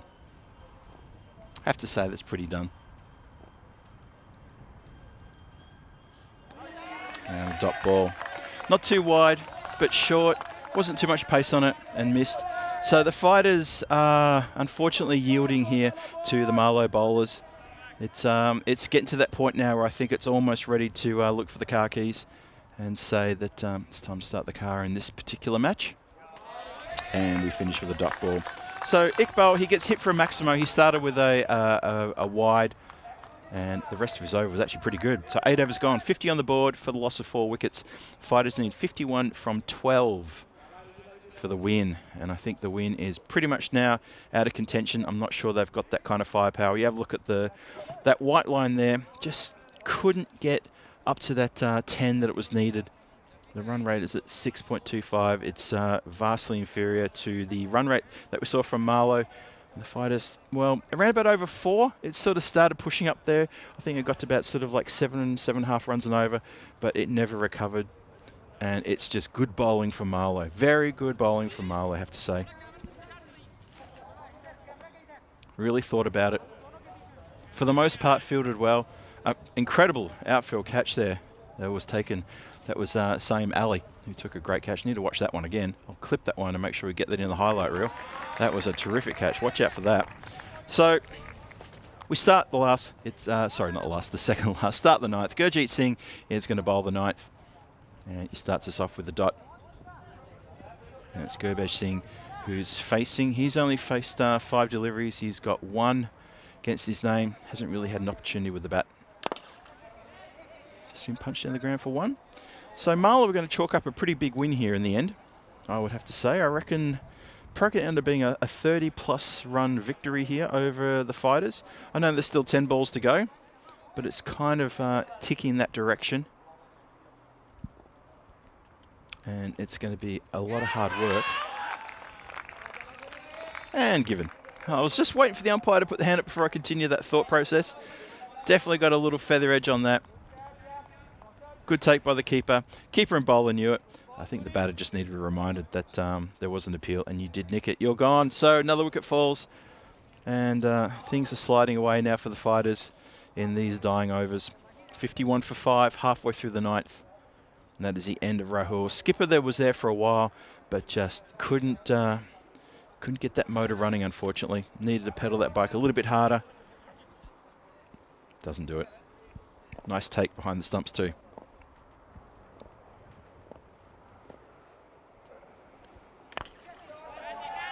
Well, that's gone up in the air.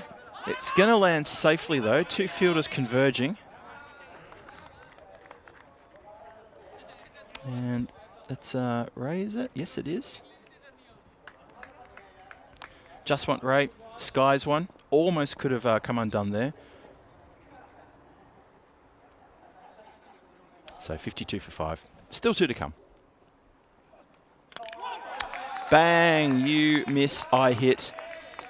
And this is turning into a terrific over from Gurjeet Singh. He picks up another wicket, gets a welcome pat on the back, just straight and quick. And the middle order here for the Fighters not putting up much of a fight. And this team needs to regroup, and they need to get into that room full of mirrors and have a good look at themselves and ask themselves, what do we have to do to get a win here? Even against Marlo, it doesn't matter who you're playing, what do you have to do to get a win? You need to be having a game plan, and you need to get on with it. And I really felt that the Fighters, even for when they were fielding, I just felt that there was just a bit of a lack of enthusiasm. Maybe they were just a little bit flat. Not sure. Not going to presuppose anything. Just seemed a little bit flat. And that is Gurbaj Singh just not getting close to that one. And we know he's a better batter than that. So Mohammad Shan, he comes in, took a catch, bowled an over, and almost loses his stumps with a terrific do. Look at the smile on his face. Gurjeet Singh, he's loving it. Big grin on his face. Cannot believe that has missed everything. How has that missed? I'll tell you what, one more coat of varnish and that stumps would have been rattled. Good bowling display by this team. Asim Sarwar went for a couple of maximos in his second over, but you have a look at some of those economies. Asad Mahmood, 3. Amandeep Singh, 3. Gurjeet Singh, 3.5. Terrific over there from Gurjeet Singh. Gets a couple and has bowled really, really well. And a big congratulations to him and the team because they're going to pull off a big win here. That was a cracking ninth over. So we start the final. Rizwan Iqbal. It's been swung out towards the long on boundary. Just the one. So Mohammad Shan yet to get off the mark. And Jaswant Ray, he's got 2 from 2. The Fighters need, well, for a bonus point, 18 of 5. So that's still alive, only just. Hey. Bit of a swing there. Swung it like a tail ender, he did. And unfortunately didn't connect. Tell you what, if he hits though, it will go the proverbial country mile. You wait and see.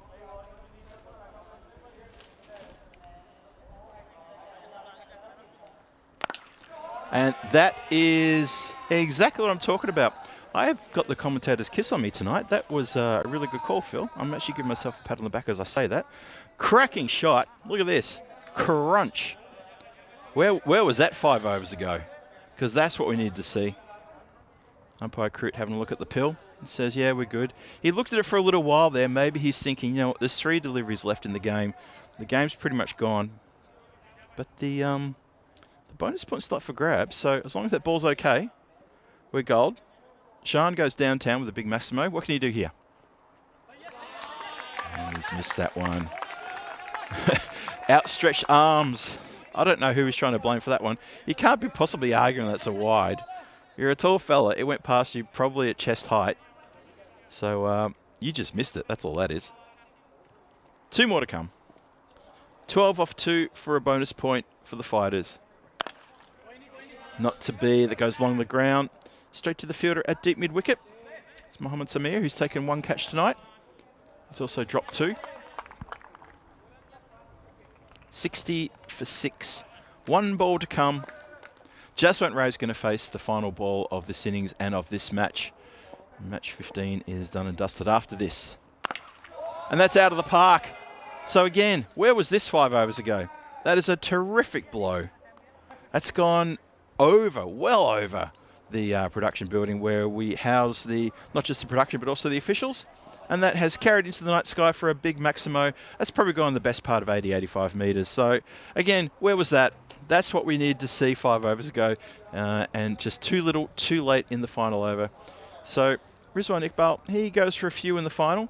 But it really doesn't affect the final score. Doesn't affect the allocation of bonus points. It's pretty much done and dusted. You can see there, that's match 16 coming your way, the fantasy dashboard. These 2 teams will go head-to-head for the second time tonight. That's starting here in approximately 32 minutes' time. Maybe 32 minutes and... oh, no, 31 minutes and 50-something seconds. I just saw the clock tick over to 28 there. So, anyway, let's roll the videotape and let's have a look at the highlights there.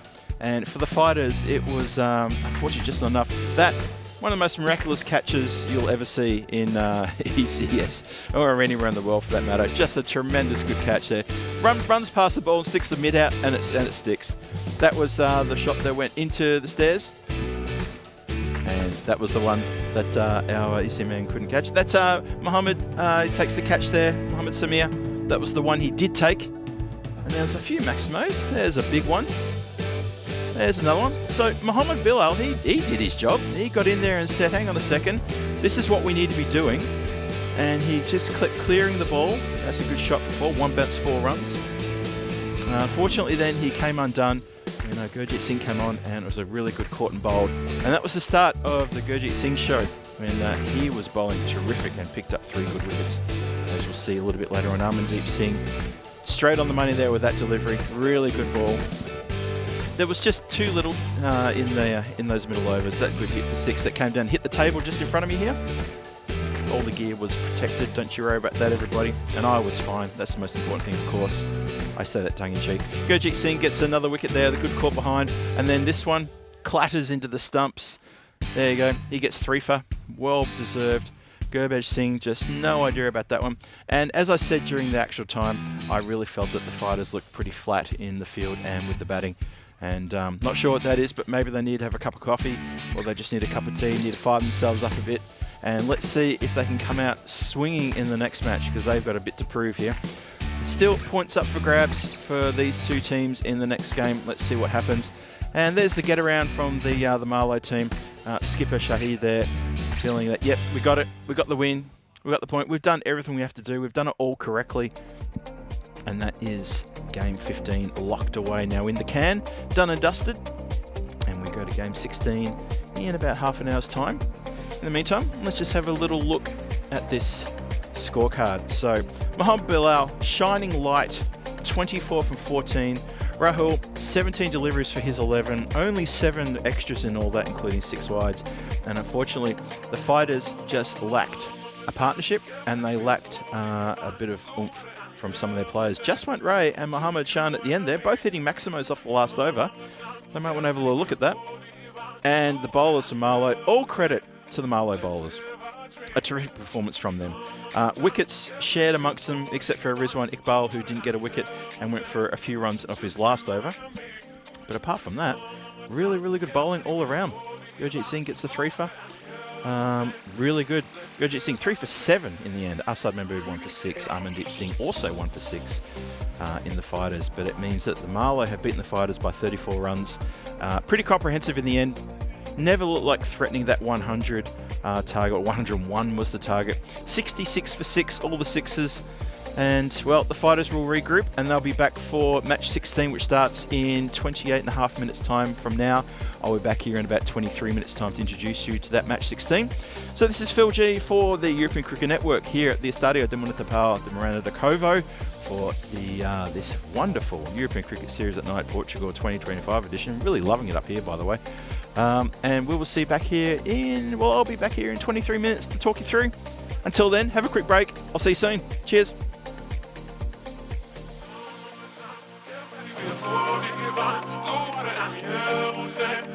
Just you and me. Summertime, get ready, we're slow divine. Water and yellow sand. Let's live our dream.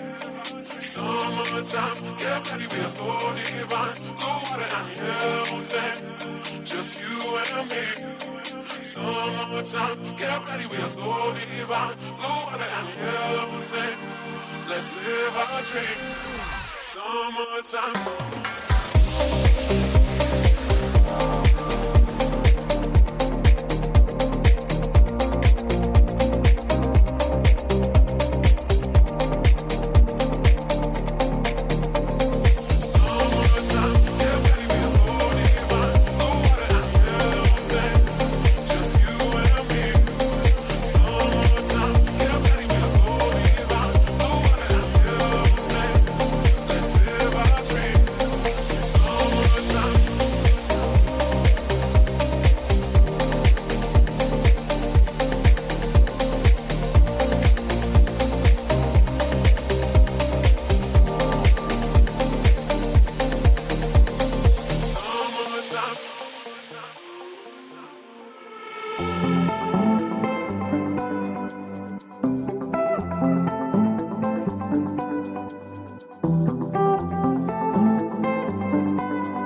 This European cricket event is proudly brought to you by HCL Software, Victorinox and Rado.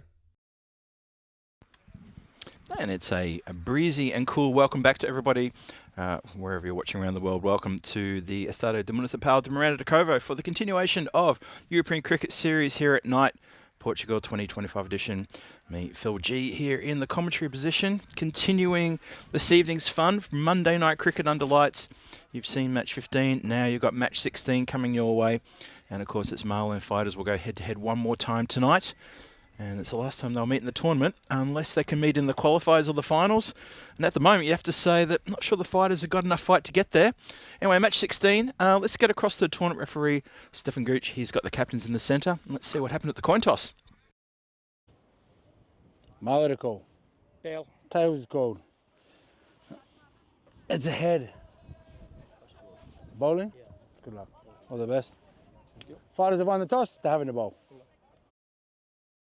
Thank you very much for that, Stefan. So you see there that Rahul, the skipper for the Fighters, he gives the nod that he wants to have a bowl first. Again, just like they did in the previous match, see if they can chase down a score this time. They seem to be pretty content chasing.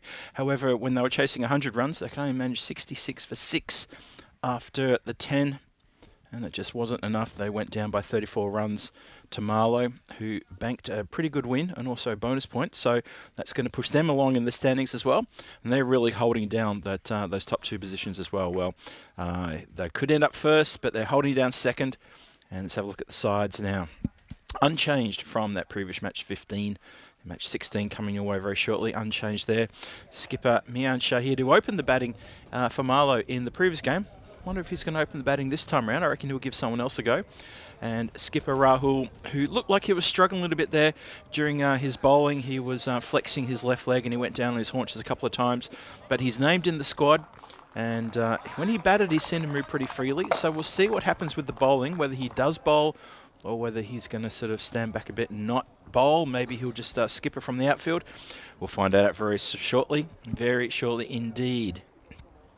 And I can see that the players and officials are making their way out to the centre. It's a pretty good strength side for Marlo, I have to say. And computer looks at it and says, going to tip the scales in favour of Marlo, 84%. Only giving the Fighters a 16% chance of getting the win. It's not very much, but based on what we've just seen, I think that's pro-fair odds. Not looking too good. Fighters need to really find something here.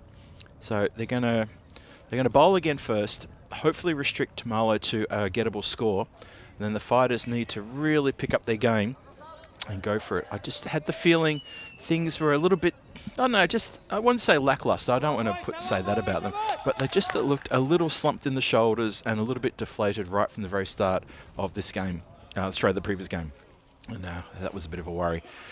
So, the scene is set now for match 16. Can they bounce back or can Marlo continue on their dominant way and get a second win here tonight? Gurbaj Singh's got the ball. He's had a pretty good tournament, albeit maybe the previous match where he didn't bowl terrifically well, but he did get a wicket. First over went for 17, I think, in the previous match. Second over went for just 1, and he picked up a wicket. So, Mian Shahid, he's indeed going to open the batting, but he's going to bring in Mohammad Samir, who's going to be at the non-strikers end. Haven't seen him have a bat yet, I don't think. Or maybe he did have a bat the other night, but he wasn't in there very long. So he gets a chance now to flex his muscles. Remember, Marlo are going to go to the ECL, so this is a great opportunity for the skipper to try out some of the players, give them a bit of a chance. Maybe they can show something. Maybe they'll get a gig to the ECL. Here we go. Hits him outside the line on the leg pad and flies away for a leg bye to start off proceedings. So hello to everyone in the chat and everyone watching from around the world, whether they're watching on the ECN YouTube channel, which I know a whole bunch of you are, and you're in there in the live chat, keeping the contributions coming, which is keeping me company on this rather cool night because the wind's picked up a little bit here and it's gotten a little bit chilly. Samir to face. Ooh, that's a dirty old leg side wide, that one. They go through for an additional. Shahid very quickly calls his counterpart through. And poor old Mohamed Bilal had a lot of work to do there. He's done the job. It's all good.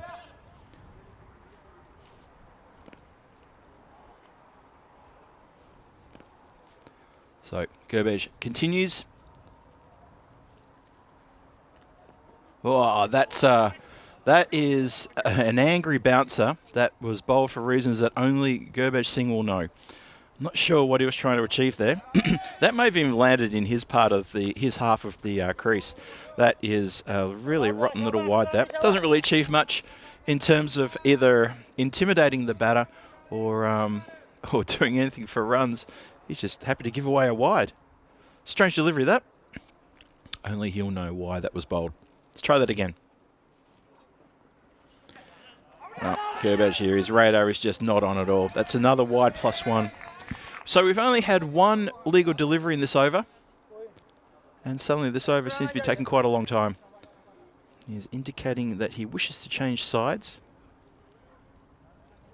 Sides as in he wishes to bowl on the other side of the stumps. He's not saying he's going to go play for Marlo, which may have been implied from the way I said that. No, he's changed the angle. Right arm around the wicket now. Better, but it's clipped away even better by skipper Shihad for 4 runs. Lovely strike, that one. Crack. Oh, lovely shot.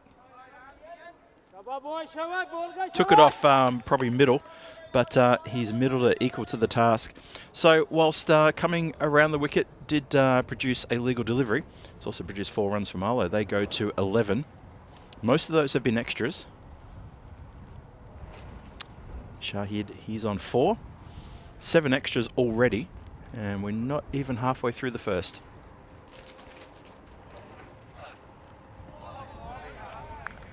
And wide again.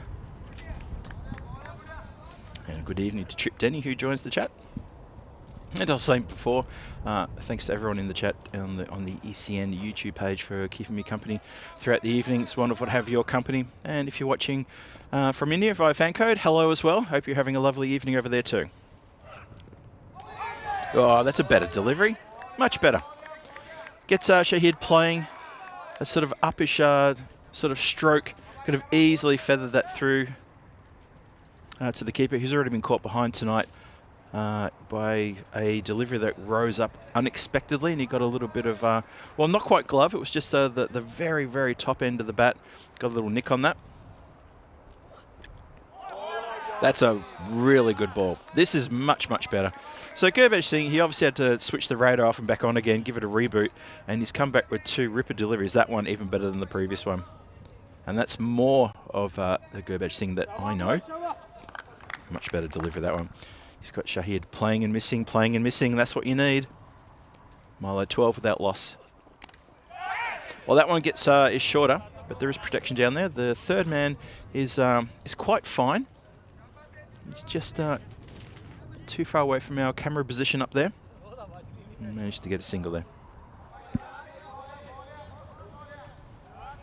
So yeah, hello to everyone in the chat. I can see John Gray's in the chat. Thomas Martinez, Rob Thompson tuning in from New Zealand. Paul Kempen was in there earlier. Seen a lot of all familiar names. All my fellow blue spanners in there. Good to see you all. And it's another wide. This over is quite problematic for Gurbaj Singh. He's really struggling here. I was going to make some comment about the wind, but it's got nothing to do with this wayward bowling. There's been 9 extras in this first over. 5 from the bat. And we're still searching for that elusive last ball of the over. There it is. Clipped nicely though. Bit of a run here.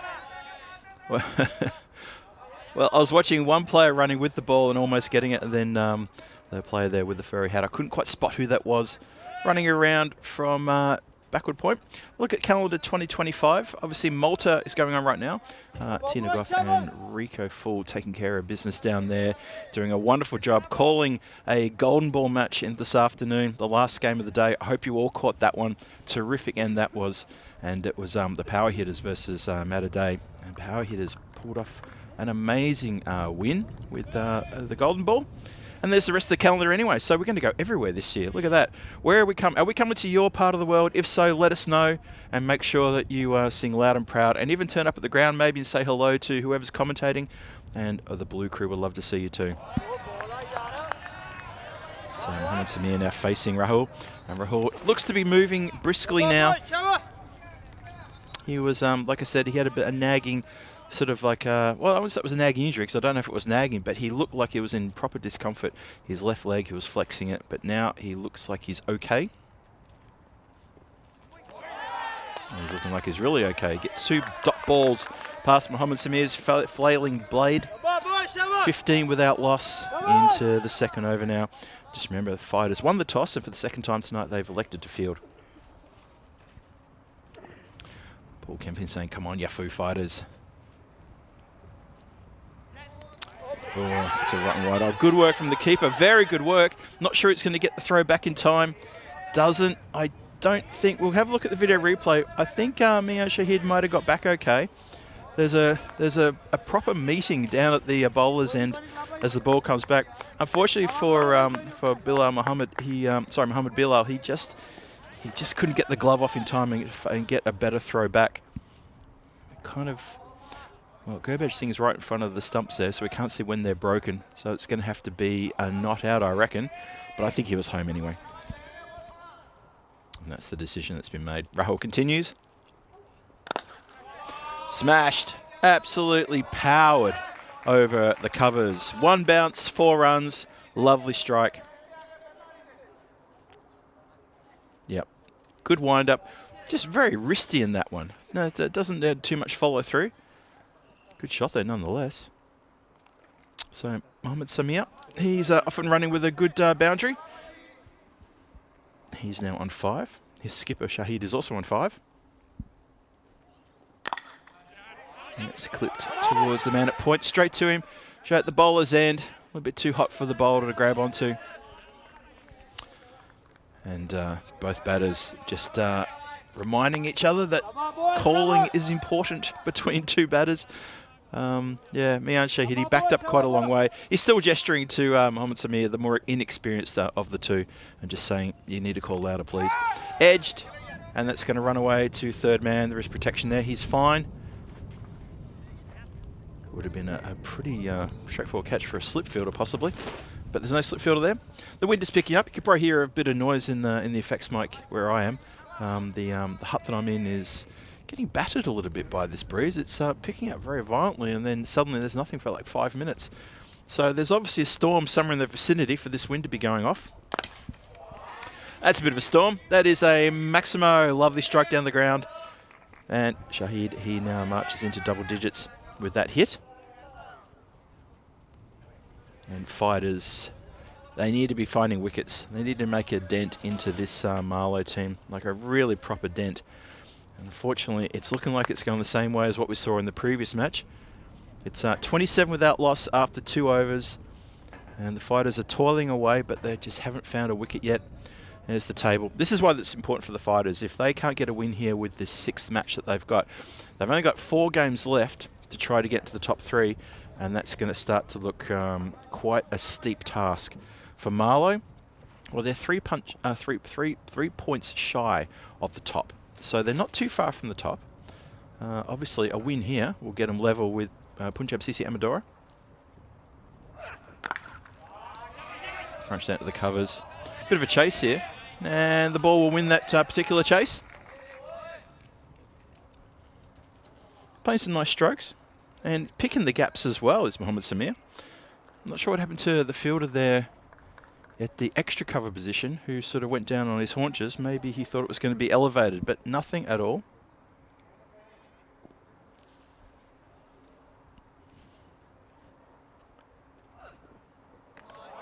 Swing and miss is a better delivery. Much better. So Gurbage Singh, he's coming for a bit of stick. He bowled some really filthy wides in the first over, but he's also going for a few boundaries. So he's been a bit loose. Not his usual standard. Good evening to Steve McVeigh. I see you there in the chat. Trip Denny's there, Christopher Ward. Good to see you all there again, as always. Oh, almost got something on that one. Just a little bit quicker, pushed it through. Bit of a lack of footwork as well from Mohamed Samir. Might have saved him from getting an edge. Just didn't really sort of want to step into that one. 31 for no loss halfway through the 3rd. Still 3 to come.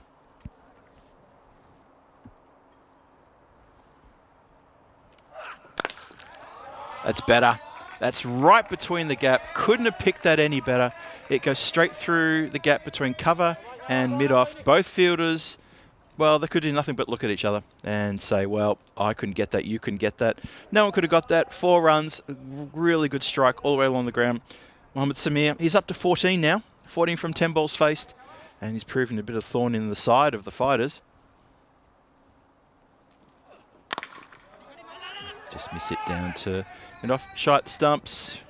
Not a particularly good shy. Pretty much threw that into the ground and went straight over the top of the stumps. Need to work on that. But they get through for a single. Marlo brings Shahid on strike. He's going to face the last ball of the over. And the last ball of Gurbaj Singh's spell. He's gone for 23 of his 1.5 overs. Leaking quite a few runs. Well, he gets a ball with the last... he gets a ball. He gets a wicket with the last ball of his over. So he'll be happy about that. He dismisses the skipper of Marlo with a good straight one. Shahid just looking to swing hard at this one and not picking it at all. Angles in. So Gurbaj Singh, he does get a wicket for his efforts. So just 1 wicket there for him. He does go for 23. That first over of his was quite expensive and very wayward. So a little bit of work there for him in the nets maybe. And Shahid, 11. Doesn't get the same score that he got last time. He got a good 20-odd in the previous match, but he goes for 11 this time and is missed with a good delivery, finishing that over. So fighters need to build on this. You need to build on this and get some pressure right back on the Marlo batters, and then they're in with a sniff. 3 overs gone. The power play's done. 36 on the board. Run rate is at 12 exactly. Rahul is hit down the ground. 1 bounce, 2 bounces. Eventually picked up there. Gurpreet Singh just juggling a bit on the boundary line, but doesn't give away any extra runs. And that will bring Amandeep Singh, the new batter, onto strike. He'll face his first delivery. Mohamed Samir on 16. Doing quite well. I wouldn't say he's got a lot of footwork in his repertoire, but he's doing well. He's hitting the ball well. And Rahul pushes that 2 wide on the leg side. Amandeep goes for a bit of a swing on that one, but unable to connect. The fine leg is at about a 45 behind the well behind the square leg umpire. He's inside the circle, but he's on a 45. So you get it over him, it could be 4 all day. Struck on the pad. Just going to run through for a leg by there. So still not off the mark yet. So this is a better over. 40 for 1 on the board. Rahul, he has gone for 15 though. Still a couple of wides. Still wides leaking into the bowling. Clipped nicely, but straight to the fielder. Has a shot that stumps while he's down on his knees. Gets past. They're going to take an overthrow here. Oh, there's hesitation on the overthrow, and the shy would have been gone. I think Singh would have been gone, and there's a few questions in the fighters saying, well, if there's no one at the stumps, then how can we run someone out? We need to get a direct hit every time. Makes it a whole lot tougher. Anyway, what could have been is academic, because it is what did happen that's important. 42 for 1. Samir swinging and missing.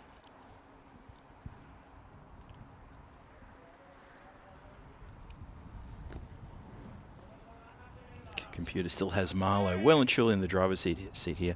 85% chance of win. Fighters only 15. Fighters get a couple of wickets. That's going to change very quickly. Need dot balls here. Dot balls. Get pressure on the batters. Rahul and his team need to tighten things up a bit. Good lift. Again, good lift off the mat. Mohamed Samir just unsure about this. That blade was a long way away from the ball completely. And good to see Mohamed Bilal just content to go with 1 glove there. Maybe he's got an injury to his left hand. It's not the first time tonight I've seen him just go with 1 glove where 2 might have been better. Maybe he's just favouring the right hand. Hit uppishly. I think the ball will pull up. And Gurbaj Singh runs around from the long off position. And he's got that covered. Can't stop him getting 2 though. 44 for 1. One more to come in Rahul's spell. He's gone for 19 off his 1.5 overs. The run rate is 11.48. And fighters will be hoping for a few tight overs to get that one down. It's down the ground, very straight, races on. And picked up nicely there. Gurpreet Singh made very quick ground. And the stumps were broken. I think people were home. Just have another look at this. Nice shot. Yep. Batter was definitely home in the ground, not looking to take another one. Mohamed Samir with the bat down. 4 overs gone, 45 on the board, 45 for 1. Marlo doing pretty well. Cautiously, I'd have to say. Run rate is 11.25. Run rate has come down a little bit. You can see it's slightly angling downwards. 1 wicket there in the third. But 4 overs now gone, 45 on the board. They're looking to springboard now with a big score. And I dared say the fighters will be probably chasing a 3-digit score in about half an hour's time when it's their turn to bat. Could be tough going here. Marlo, obviously the champions. Very much a champion team. They're not the current night holders. They didn't play in this tournament last year. It's Punjab Sisi Amadora who hold the cup for the night series. But Marlo, I mean, that reputation precedes them. And of course, they are going to the ECL as the representatives of Portugal. Deservedly so, I'd say. Edged and out of the range of the extended arm of Mohamed Bilal. Have a look at this one again. How close did he get to it? Slightly wrong-footed. Was going to his left. Not far away in the end. And, well, you could almost say that's an opportunity gone. This is up in the air. Catching opportunity. And held. Taken, held. Well done indeed. And there's a bit of happiness there, I can tell. They're very excited about that one. Sorry, I was being sarcastic. Just a lack of cheering and a lack of get around there. But yeah, Harjot Sahada takes a good outfield catch. It was in the air for quite a long time, and that is a very important breakthrough as well. So the fighters keep fighting, keep getting through this top order.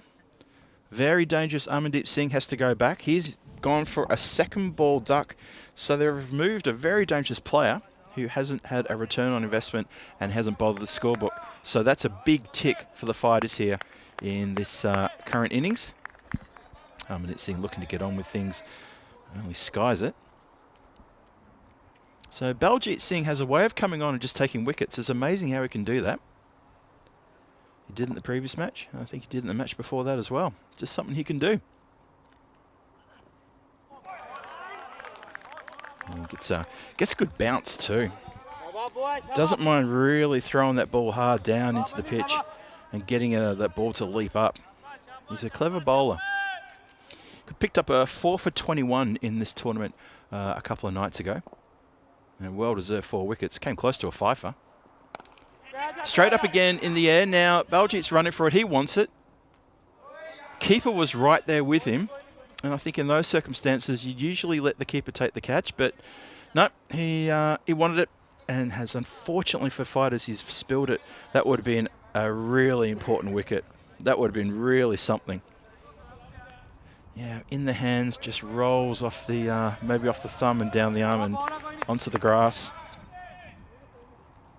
So, Marlo breathed a sigh of relief there as that one's been shelled. And it was Amir Zaib too. Very dangerous player. Called no ball. Let's have a look again, see how high this one got. Ooh, yeah, well above the helmet, that one. Free hit indicated. So Baljit Singh, despite getting a wicket, he's infringed, and free hit. Let's see if it can be cashed in. Mohamed Samir with a free hit. What can you do with this one?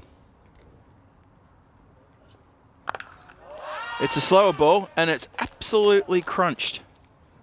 That has gone a long way back. It's on the other side of the production building there, the changing rooms. There's a lot in that building. It's the equipment shed, it's the changing rooms, it's the toilets, it's the bathrooms, it's the showers. It's where the production team hang out, it's where the umpires and officials hang out as well. It's a good structure. It's taken a bit of a pounding in this tournament, and that ball has gone way behind it, a long way behind it. Not sure that's coming back in a hurry.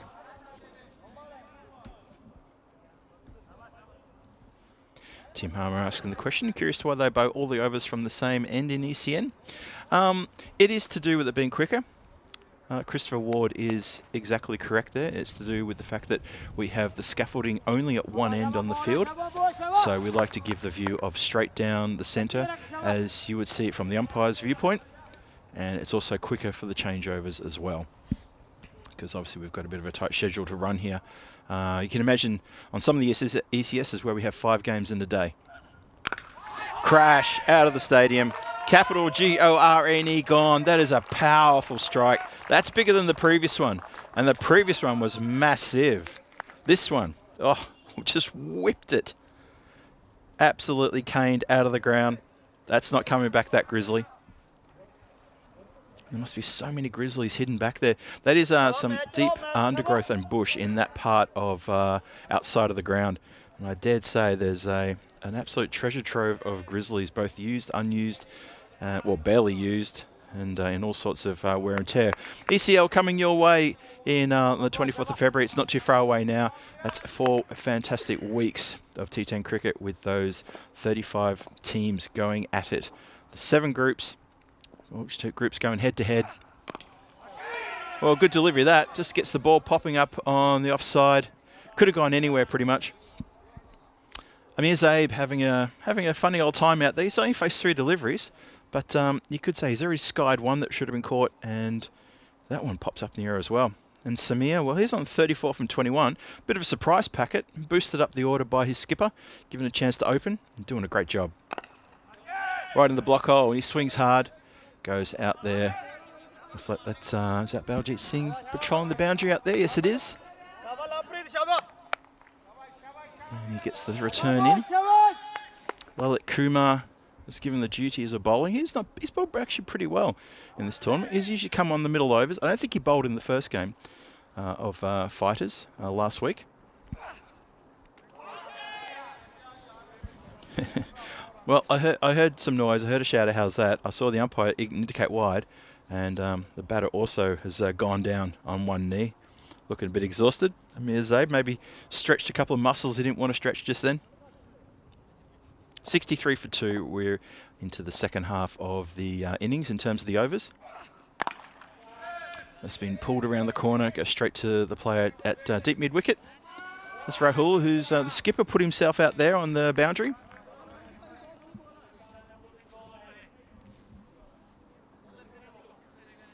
Obviously happy to let the maybe the wicketkeeper Mohamed Bilal sort of help with the marshalling of the inner circle fielders. That's gone up a long way, and I think that's going to carry the boundary line for a Maximo. No, sorry, I lost sight of it. It had gone up so high I couldn't see where it went, and that's interesting. So Mohamed Samir, he's pointing to his cricket bat and he's saying, "I want a new bat." Umpire Karut's had a look at it and he's saying, "You give me a good reason and I'll let you go get a new cricket bat." And I think it's I think maybe he's, I'm not sure, they're taking a little while to get a new bat out to him. What's going to happen here? Yes, he does get himself a new cricket bat. So skied it. Chance was shelled. When it came off the bat, it was hard to tell on the angle, and I lost complete sight of it. Obviously it went out of view with me stuck in this commentary hut down at the other end. And yeah, I couldn't quite see where it went, but it ended up being put down. I think it was Gurjeet Singh who was unable to complete that. So Gurpreet Singh, Gurjeet Singh sitting somewhere else just saying, "Hey, that wasn't me. Apologies."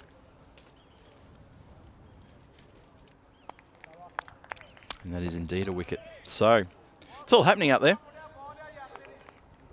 65 for 3 now. So Marlo lose another one. And Amir Zaib, who just looked a bit out of sorts, to be perfectly honest. Just really out of sorts. Lalit Kumar gets him. He just wasn't middling. He'd hit a couple in the air. One should have been caught. And the one, there was another one early in this over which just dollied up on the offside. So he's gone.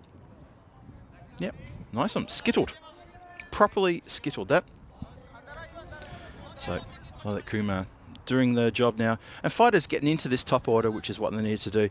Wickets or dot balls. It does bring Sawar to the crease. And at the risk of repeating myself, Sawa's the man who comes in and he just gets going straight away. So this, it's important for them to get rid of him. Important for the fighters to dislodge this batter. It's full and it's clipped towards mid-wicket and no chance of a run there. That will be the end of the 6. 65 for 3, successful over there for Lalit Kumar, and a good over too, just 1 for 5 from that over. And so tomorrow night we've got the Gorka 11 and the Lisbon Capitals going head-to-head with 2 matches, matches 17 and 18. Gorka 11, who are desperate to get some points on the board. They are sitting down at the bottom of the ladder. They did have a big win the other night over Punjab CC Amadora. They got, sorry, was it Punjab? Yes, it was. Really good, a good turnaround. Sorry, the Fighters we're talking about. It was the Fighters. And the Fighters were quite upset about that because they thought they'd get the win. They had a good win in the first match, and then Gorkas came back and got a well-deserved next match victory. It's been hit very hard over the covers for a Maximo. Good strike this. Have a look again. Well, Mohamed Samir, you got to sort of wonder why he's not had a chance to bat before, because he's come out and played absolute blinder. He's opened with his skipper. He's still there on 42 from 24, and he's playing pretty well. Well, he's a standard deliver player because he doesn't do a lot of footwork, but it's effective because he's now gone 6 and 4. Well, it's if it works, then don't knock it, hey?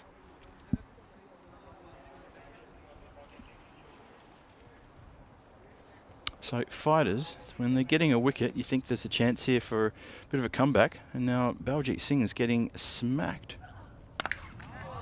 That's punched into the covers. Good work from the fielder to keep the ball in front of him, make sure it didn't get past. Samir moves to 47. Sawa, he's only faced 1 delivery, he's yet to get off the mark. And Baljit Singh, well, he's now gone for 26 from his 1.5 overs. And Fighters, staring down the barrel of a potentially 115, 120, even a bit more to chase when it's their turn to bat. They could be in a little bit of trouble here. Marlo, they bat deep and they bat strong. They're can't wait to see them take on Punjab CC Amadora. 2 teams with absolute strength in the batting. That's full. It was towards the off stump, but it was clipped away very nicely. And a good bit of work there in the outfield to make sure it stayed to 1. Mohamed Bilal asking, why'd you throw it like that? I think he threw it like that because he wanted to make sure there was no chance of a second. It was just an awkward bounce. So 2 to come. No, players still moving around in the outfield. Leisurely moving around.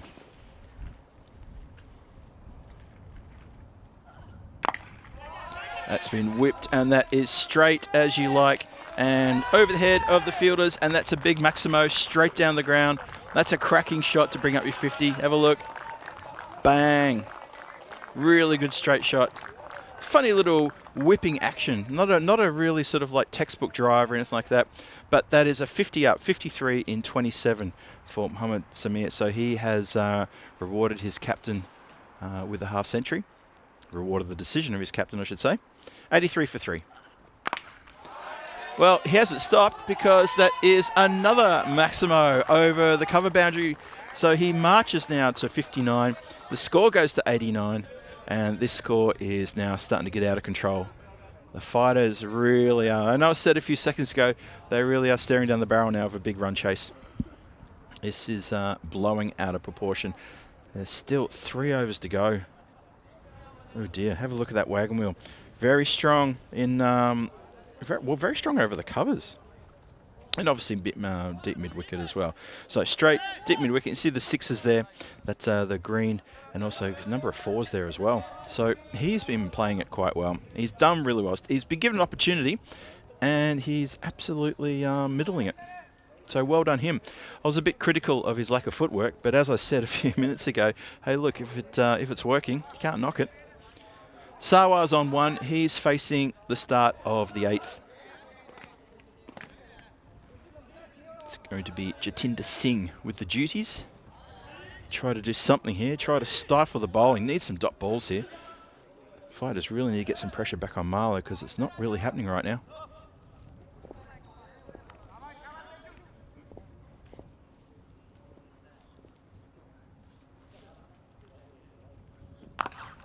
Well, there you go. That's Sawa just starting to fire up. There's one of our ECN crew at Shub.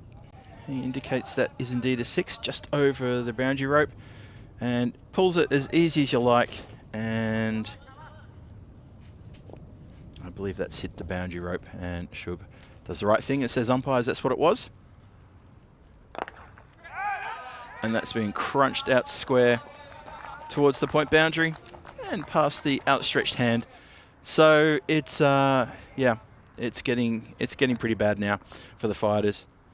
And Marlo batters are just opening up their shoulders and hitting it wherever they like. It's not looking good. And suddenly Sawa, he's gone to 13 from 4 deliveries. Samir's on 59 from 28. The score is 100 up there with that previous shot. 101 for 3 in the 8th. And still, what's that, 16 balls left in this innings. Yeah, every chance to hit the 130s, possibly the 140s here. Shouts to catch it.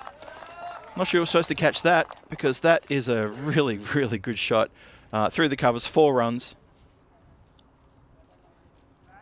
Yeah, it's the ball's in the slot, and if you're going to swing hard, and if you middle it, it's gone. Properly gone. Sawa up to 17. Jatinder Singh, 3 deliveries bowled, 16. And there's still trouble coming, I reckon. Wow, it's a leg side wide. Ooh. Now, Mohammed Bilal, he's tried to collect that, and I think it's just bounced up and maybe collect him in the ear on the way past. So he'll be giving that a bit of a rub for a little while. That's not very pleasant. But they get leg side wide +1. And there's fireworks in the background. You see the so the lights in the background there in the village. That someone's setting off fireworks again. Wow, that is sounded terrific, that crunch. Smacks into the fence. That is a really, really good shot. Look at this. Gets a little bit cramped, but just manufactures a really, really good shot. Wow. Yep, that's a good Maximo. Need to check that ball, because that's hit something hard. It's then gone into the iron fence, and then it's gone into the car park onto the asphalt. I won't be surprised if that's got a few divots in it. This partnership is 48 from 11. And this has completely taken the game away from fighters now. I know they've still got a chance to come out and bat and to show their worth, but that partnership is incredible. And a rare dot ball. Something worth cheering about. 48 from 12 now. Sawa gets 17 of those, and Samir is responsible for 29 of those. A terrific partnership off only 2 overs.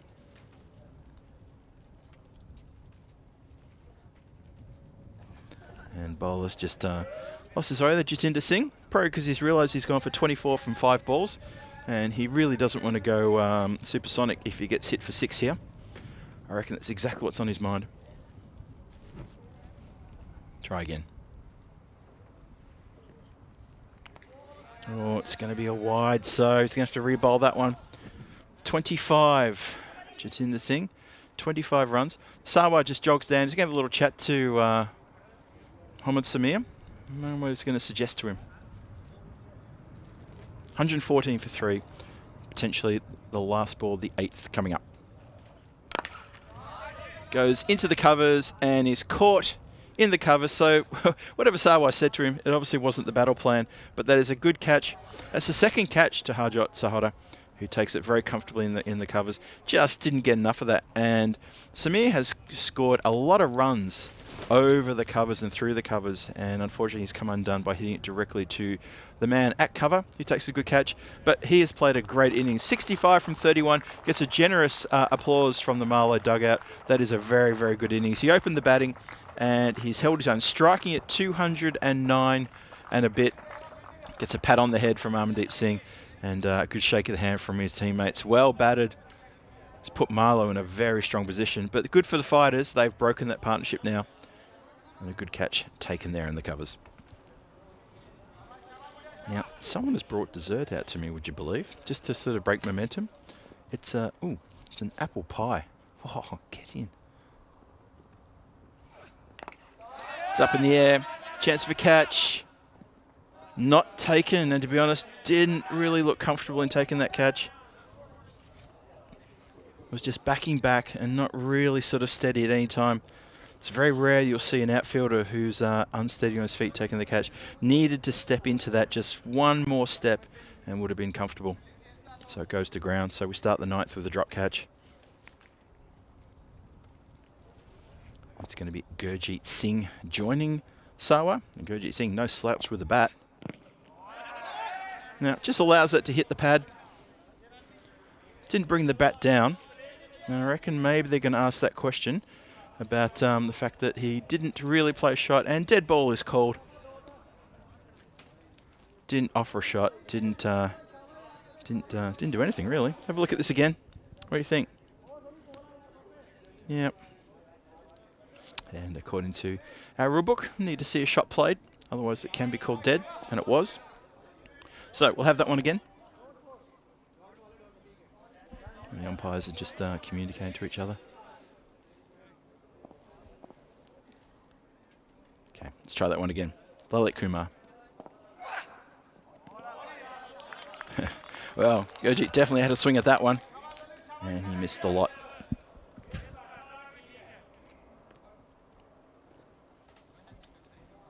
So how's everyone doing in the chat? You still there with me? You still staying in touch? Or are you still, what are you thinking about this game thus far? Just struck on the pad outside the line.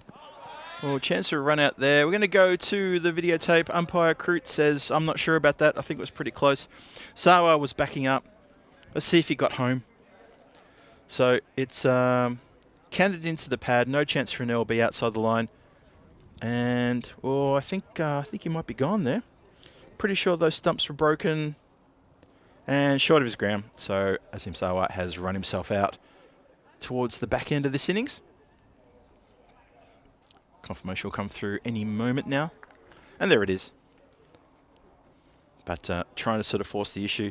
Trying to put the keeper under a bit of pressure and falling short there. So Sawa is run out for 18 from 6.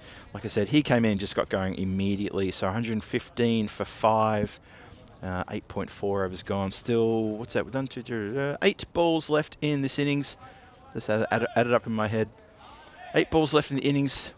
Is this a score too far already, chat? What do you think? I know there's a lot of people in the chat who are talking about what the score will be and what's a winning score. What do you think? What do you think, folks? Is this enough? Or do you think the next over and then these next couple of deliveries will put the icing on the cake?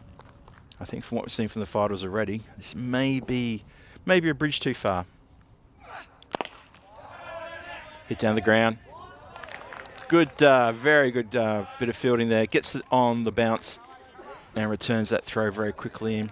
Gurpreet Singh's been patrolling that boundary all night and done a really good job. So Iqbal, this one. Iqbal is the new batter out there.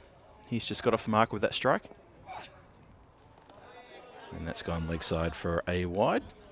I'll let Kumar straying, trying to get that last ball the over in. Trip says that Kitty and I are still here. That's good to know. Thank you very much, Trip. I'm glad you're still there.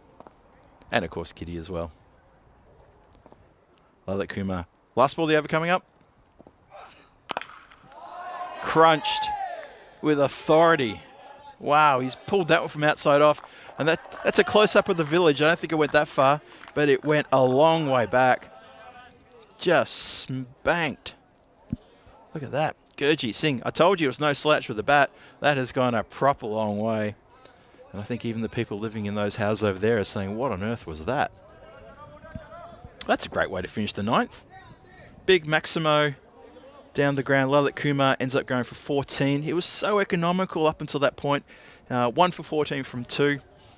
And, well, the bowlers are struggling here. 1 for 39 to Baljit Singh. And a lot of runs being scored here, especially towards the end. 123 for 5. Mohammad Samir was responsible for most of these runs, put together a really good 65 off not too many deliveries. So, 1 over to go. Let's have a look. This one, Iqbal. He's got 1 from 1. He's got a really good opportunity here to just go absolute gangbusters. depending if we can get the ball on the pitch or not. And that's going to stop before it gets to the boundary rope. And doesn't quite get there. So Gurpreet Singh, who, as I said a few moments ago, has been patrolling the boundary between the sort of like the long on for the right-hander and deep mid-wicket, he gets a chance to have a bowl. That's been crunched to deep point. There's a fielder out there. Gets it and hurls the ball back in. That's Mohammad Shan, who played his first game in the Fighters colours for this tournament in the last match. Took a good outfield catch. Unfortunately, he bowled the last over and went for 18, which didn't prove to be a match determinant over, but it was still quite expensive. That's a good delivery. Very good delivery. Almost cut him in half. Terrific ball, that one. 127 for 5, and that is a great delivery towards the back end of the innings to bowl. Well done. Still 4 balls to come. He's toiled away as Gurpreet Singh in the field, and he's been asked to come on and bowl the 10th. Straight down the ground, Maximo. Bounces between the scaffolding and the hut here. And that has gone really fast for another 6. Winds up and goes crunch.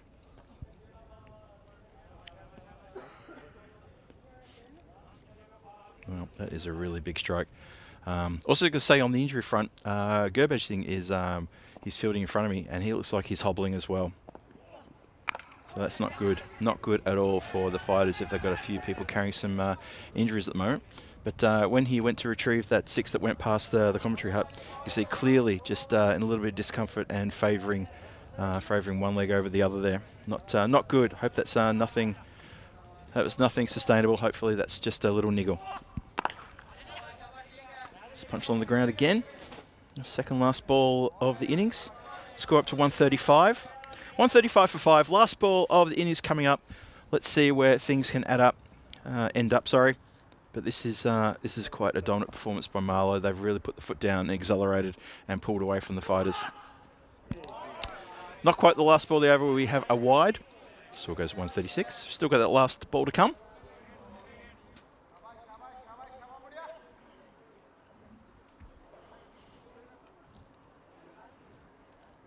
What do you think, folks? I think 136. Surely that's a winning score for Marlo over Fighters.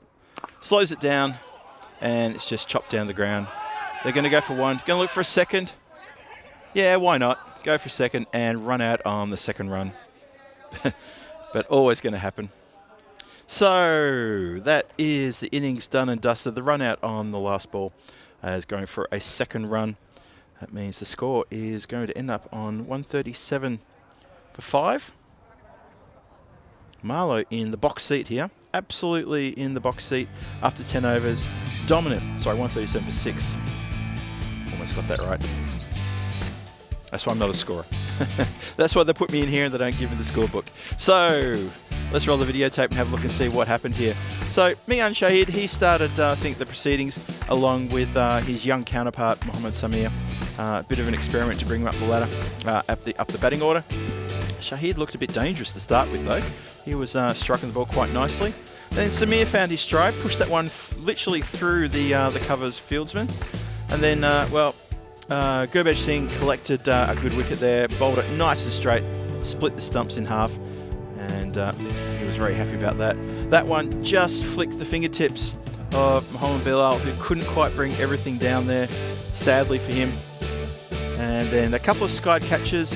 Well, there was one catch there to Harjot Sahota. That was one catch. He did get another one a bit later on. You'll see that. This is about the time when Mohammad Samir just said, you know what, I'm just going to swing the blade. Not much foot movement, just going to swing the blade and see what happens there.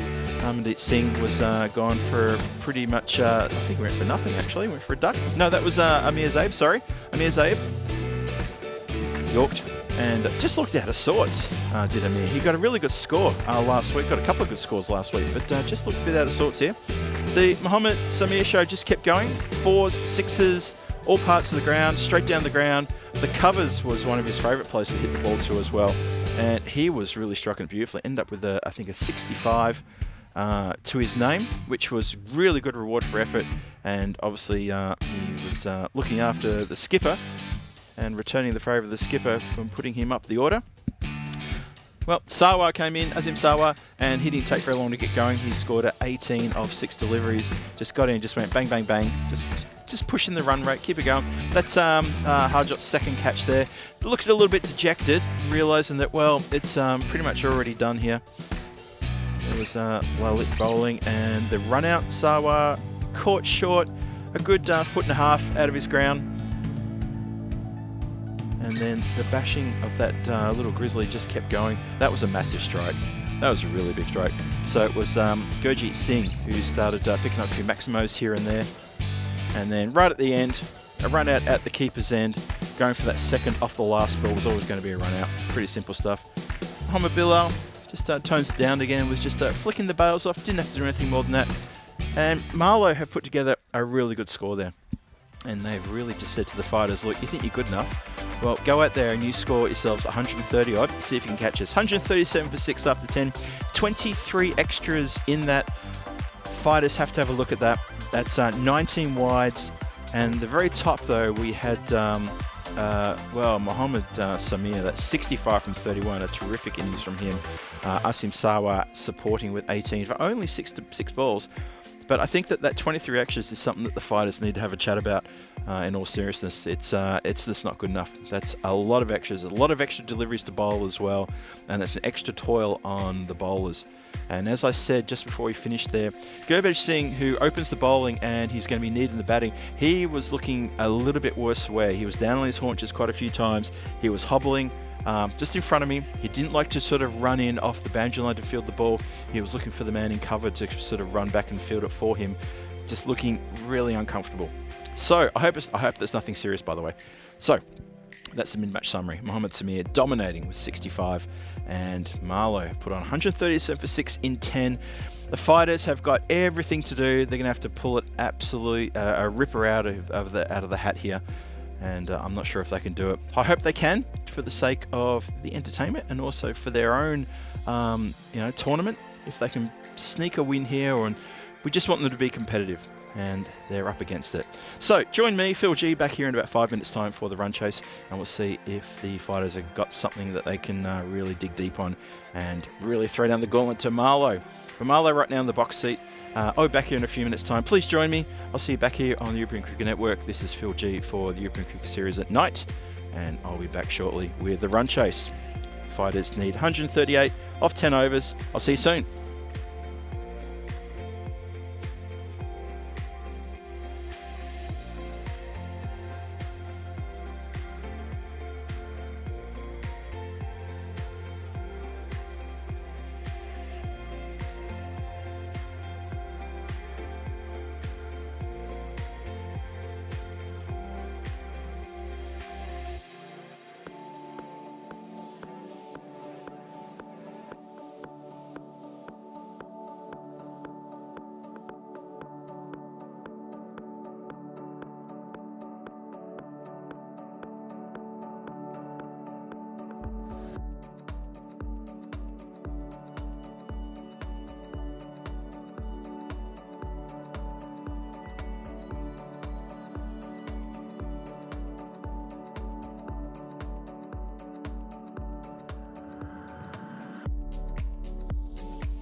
This European cricket event is proudly brought to you by HCL Software, Victorinox and Rado. Evening all, welcome back to the Estadio Municipal de Miranda de Covo for the run chase in this match 16 in the European Cricket Series at night here in Portugal.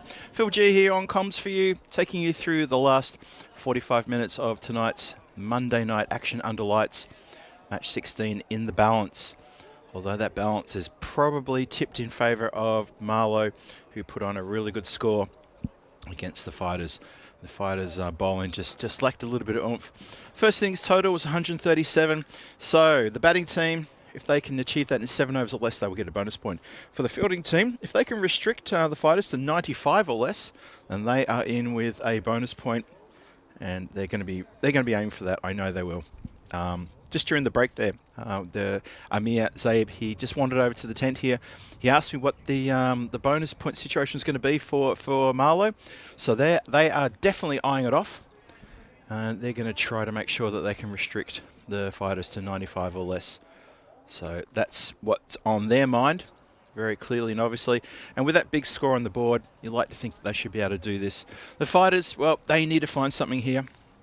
Their tournament is pretty much hanging on the line for this innings, and if they can pull off a miraculous win here against this great team of Marlo, then they quite rightly so will jump up to possibly maybe into third place or maybe equal third place.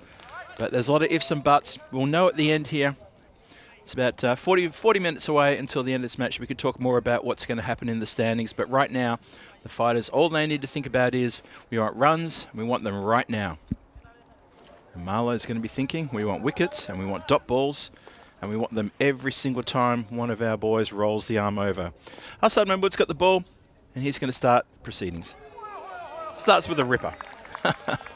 Harjot Sahara, he's opening the batting, which I think is a good move for the Fighters. He did so the other night and put on a really good 40-odd in very quick time, and he got the score into the hundreds as well.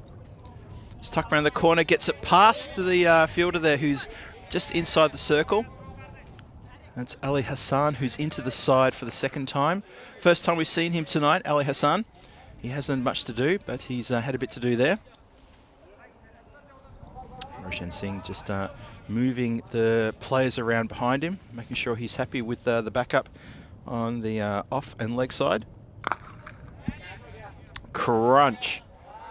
Crunch and smacked and out of the ground.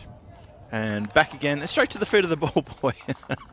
Well, the ball boy's got his little spot where he sits over there, and lucky for him, the ball came straight to him, just like an obedient dog. So he didn't have to do too much work for that.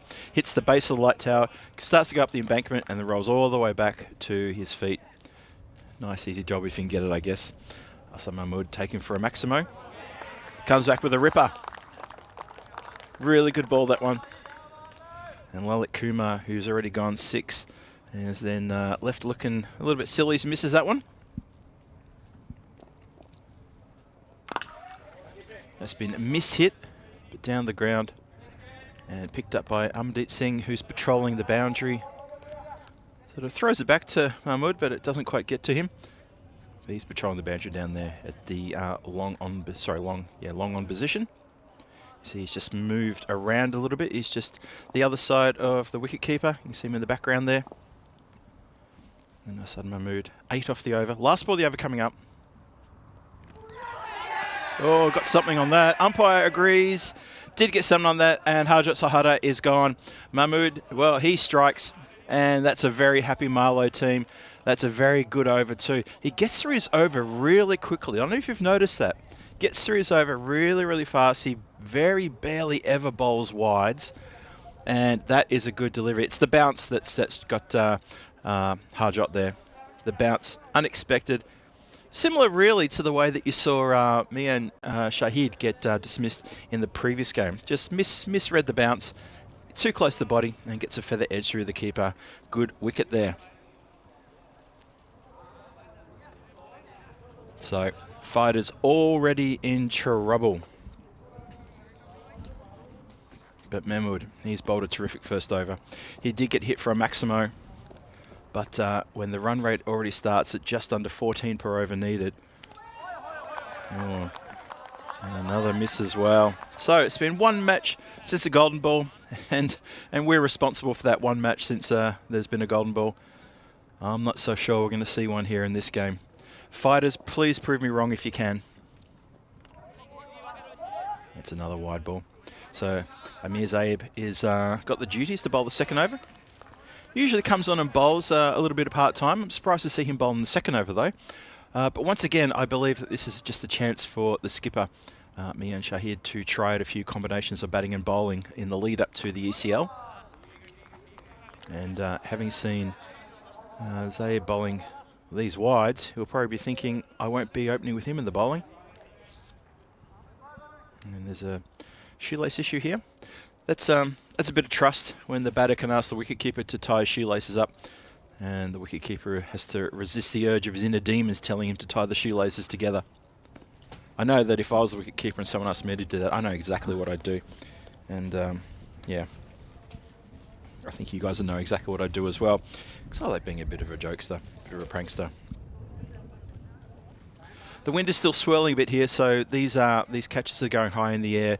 It's a lot of work for the fielders to try to get that because the wind is swirling.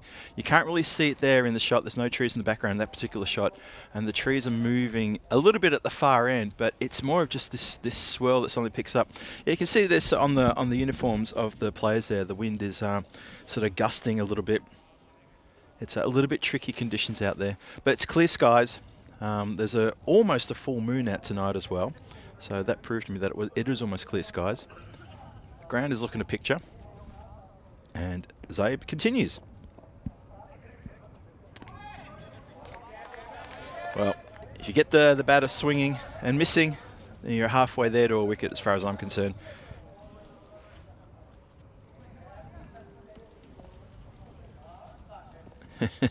Mike Seal, yeah, Mike, you're not far from the truth, mate.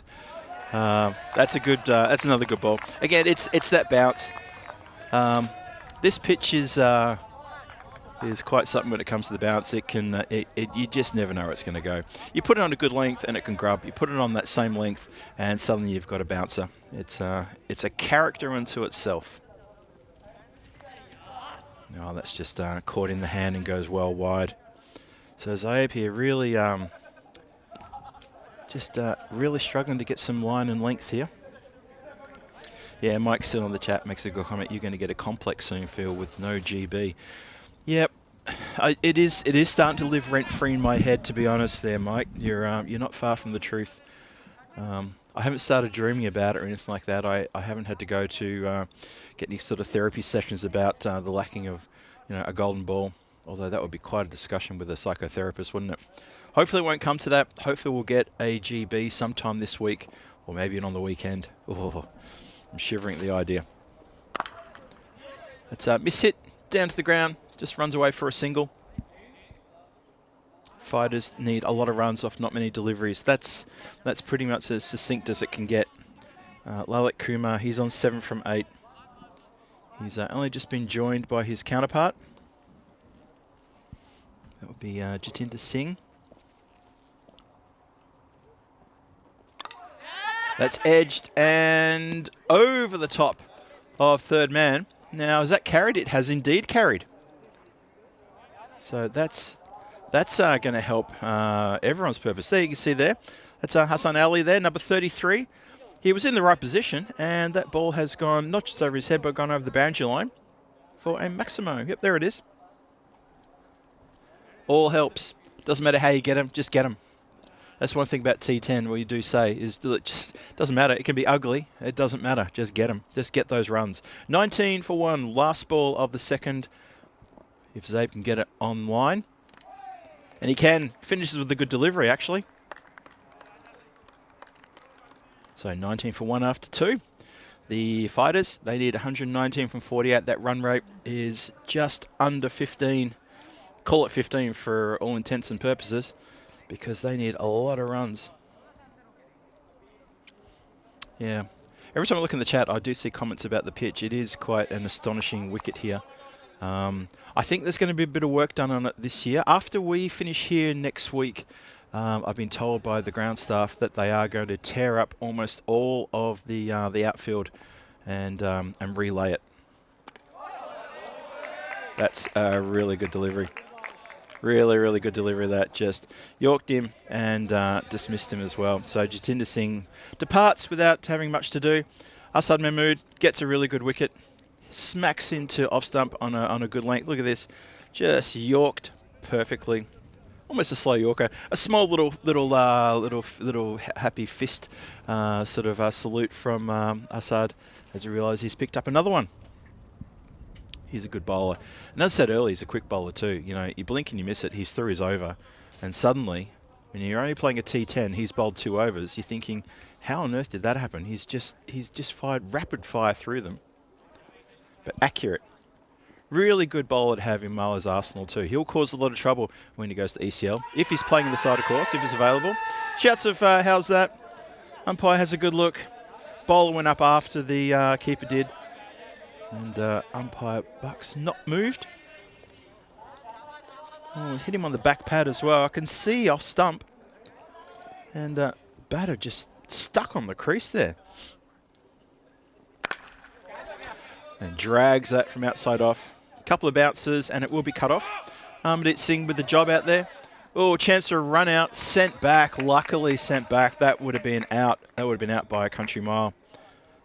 Mohammad Bilal getting a little bit carried away there, thinking there was 2.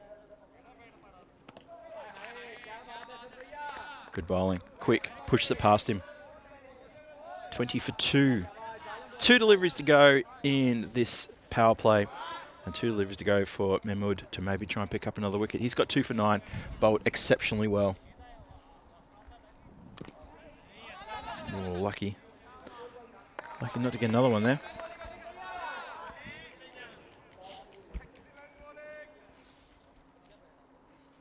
So, last ball of the power play coming up now.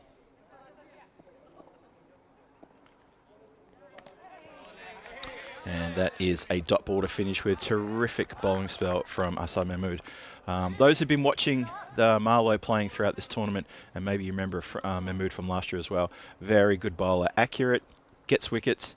He's quick, he gets through his overs very quickly as well. Barely gives away an extra. I don't remember him bowling a wide, maybe 1 wide he's bowled throughout this tournament. Just quality. And for a team like Marlo to have someone like that opening the bowling for them, he is a bowler who will cause problems every day, all day, if he can open the bowling in a T10 and do something like that. So well done to him. Zaid comes back for his second. He went for 11. He was a bit wayward in contrast to Mahmood. He was quite wayward. So let's see if he can get a bit better now. Well, that's whipped away very nicely. 1 bounce over the boundary rope for 4 runs. Good strike that, and that's a good start for the fighters in this 4th over. Very quickly into position here. You almost missed it, but yep. Mohammad Bilal, very strong there. You see, he's had a few runs on the leg side. Short deliveries in at the body. He's very quick to get in position and swivel, and I've seen him get a few runs in that area already in this tournament. He's moved to 5. Lalit Kumar on 13. Well, that one has hit, he's hit low. He's been given. And, yeah, he's going to need just a few moments just to catch his breath before he is going back into the pavilion. Now, that's hit in a very soft spot. Can I just say that? Oy. I hope he's all right. I do hope he's okay. He's flat on the ground right now. And I don't think he wants to move for a few minutes. I think he just needs a bit of composure. Just needs to get his breath. Maybe 12th man come on with just a drink of water and maybe a helping hand. But he is down and out. Just needs a moment. I think maybe the best thing the umpires do is maybe clear the player's way and just let him just have a breath for a second. And he'll find his way out because he has been given out by the standing umpire. And I think, yep, I probably just want to separate people and say, look, push him away. He's been given yes. Fighters at 24 for 3 now in the 4th. He's up on his feet and he's walking back with a bit of help back to the pavilion. He's on his way. But yeah, that would have been not nice. There's one of our ECN crew, Shub, carrying the bat and helping him off the field as well. Shub Anand has done a great job here this in this tournament thus far. Yeah, that would not tickle. That's very uncomfortable. Really, really uncomfortable. I guess on a positive note, I think it's pretty much missed both his legs. And we restart with the dot. Still a few balls to come in this over. Here's Abe with the successful delivery there to get the wicket. Halfway through the fourth now, 24 for 3. Lalik Kumar on 13. And he's just been joined. Just trying to see who that is. That is indeed Goswak Singh, who can hit the ball pretty far. But Fighters going to need to do more than that. They still need 114. The run rate required for the win is up to 18. So that is trouble. That is real trouble.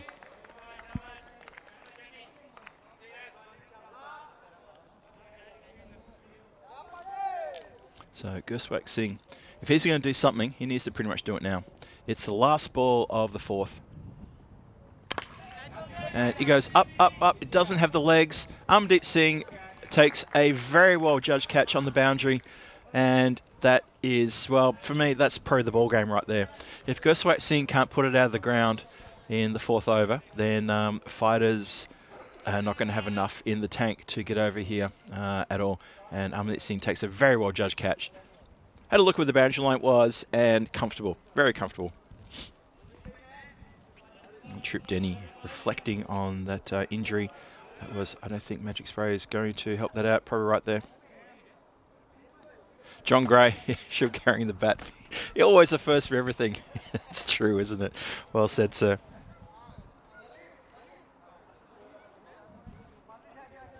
So, 24 for 4. 4 overs gone.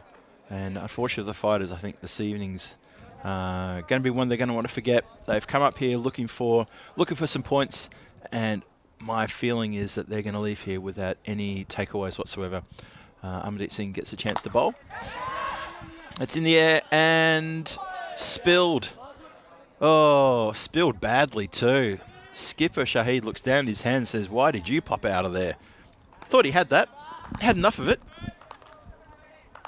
Yep, just hit the bottom of the hand, rolled down the forearm and spilled out. That's been hit down the ground. And Amir Zaib is looking after duties down there while Amandeep Singh is bowling. Amir is going to be patrolling that part of the boundary line, the long on boundary. Lalik Kumar on 14 not out. Playing a lone hand here pretty much. It's good bowling. Very good bowling indeed.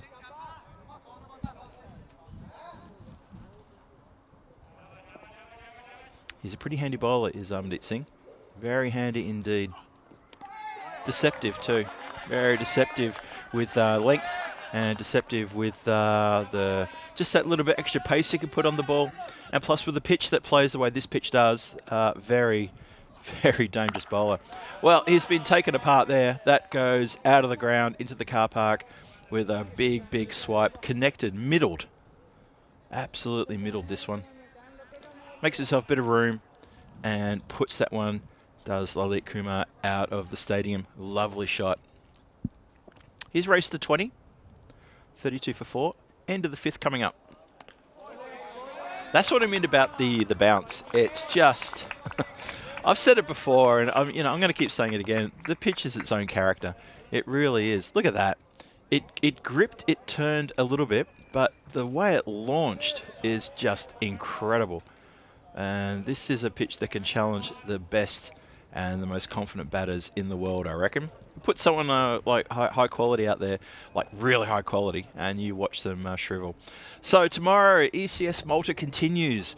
Fingers crossed the weather stays away. I think it is. I think Rico said the weather's going to be good for tomorrow. Hammer on Stallions against AUM tomorrow. First two matches, match 13 and 14. And then Zero United against Victoria Lions for the 2 afternoon games. Can't wait for that. Hope you tune in for that one as well. That's been hit pretty hard through the covers, and Sawa's not going to get that. That is a good shot for 4. Very good shot, that. Yeah. So Gurbaj Singh finds the boundary. I was a bit worried about him earlier. Maybe he's potentially carrying a bit of an injury. We'll see what it's like when he runs. If he has to run, because can you believe he's held that one? Well, I didn't expect that. Gurjeet Singh has backpedaled for a caught and bowled. And have a look at this one again. It's gone. I thought it was going to go over his head. He's gone back, hits reverse, falls down, just out of shot, and takes it going to ground. A miraculous catch, and on his shoulders. And even he's wondering, how did I catch that?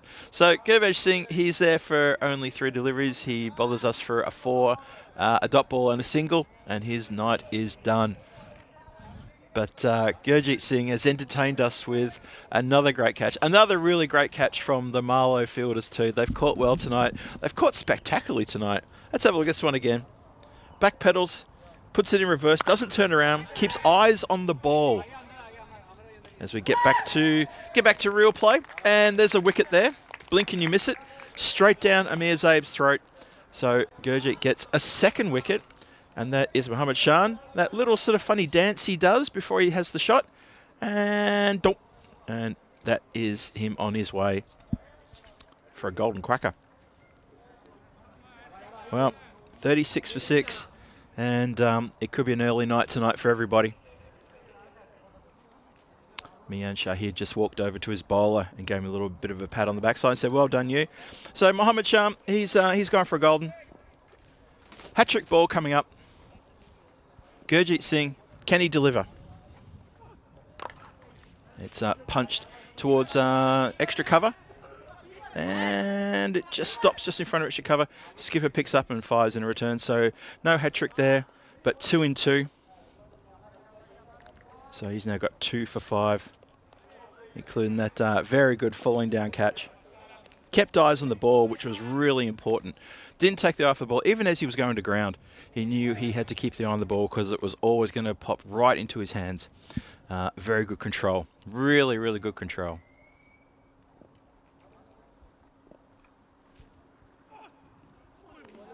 Follows the batter. Good delivery. Lalit Kumar, he's on 20 not out. He's the only shining light in the fighters' innings tonight in this particular game. No one else has been able to really fire a shot. So, Gurjeet Singh, last ball of the over. Edged, shouts to catch it. And almost pocketed. Stops it from getting past though, which is important as well. Have a look at this one again. Did get 2 hands on this one? Did get 2 hands, drops at the feet. Oh, that's unfortunate for the young man. Almost completed a terrific outfield catch, and Marlo have been catching quite well tonight. They've been really good in the field. Really, really cool. Yep, that is a sorry batting card. Lalit Kumar, 21 from 18, and, well, Mohammad Bilal, 5. Everybody else, 1, 1, 1, 0, 0, another 5. Unfortunately, the fighters, they didn't bring the fight. 38 for 6. 6 overs gone. Even for a point, the run rate required is 14.5.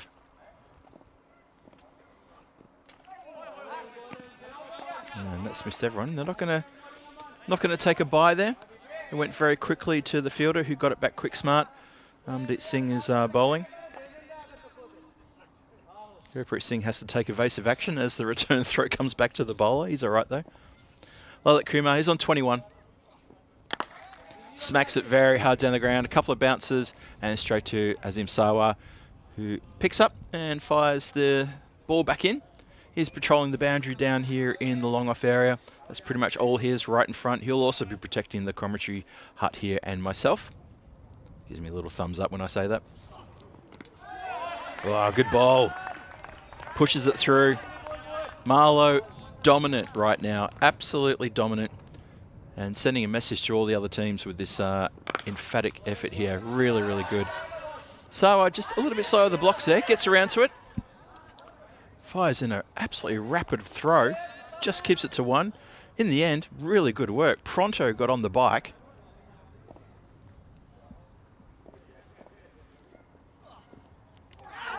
Oh, I heard something. Did the umpire hear something? The umpire did indeed hear something as well. I heard something through the effects mic, and that is a caught behind. So that's it. Roshan Singh, he gets another catch tonight. And that is the end of Lalit Kumar. And that is pretty much the fighters done and dusted for the evening. He goes for 22 from 21. He's played pretty well with all the carnage happening around him. He was the one shining light in the fighters team. So well done to him, but one man alone can't really do this at all. Yeah, gets a feather bottom edge there. Almost could have chopped it down, but well taken. I definitely heard something. Maybe you heard something too coming through the effects mic. That's just clipped with an edge, just uppishly. Wicketkeeper does the fielding, and that is going to finish the 7th over. Amdeep Singh gets 1 for 10 off his 2. And he's also delivered a good result for his team. So tomorrow night, Gorka 11 going to take on the Lisbon Capitals. Lisbon Capitals, going to be good to see them coming back because they're going to be really fired up to make sure that they stay in the top 3. They've got to pull out a couple of wins against Gorka to make sure that there's enough distance between 3rd and 4th position so then they can make sure that they are going to book themselves into the finals. Albeit maybe into the qualifiers. Still plenty of cricket to go in this tournament, so please join me, Phil G, here for night 9 of 16 for Tuesday night action.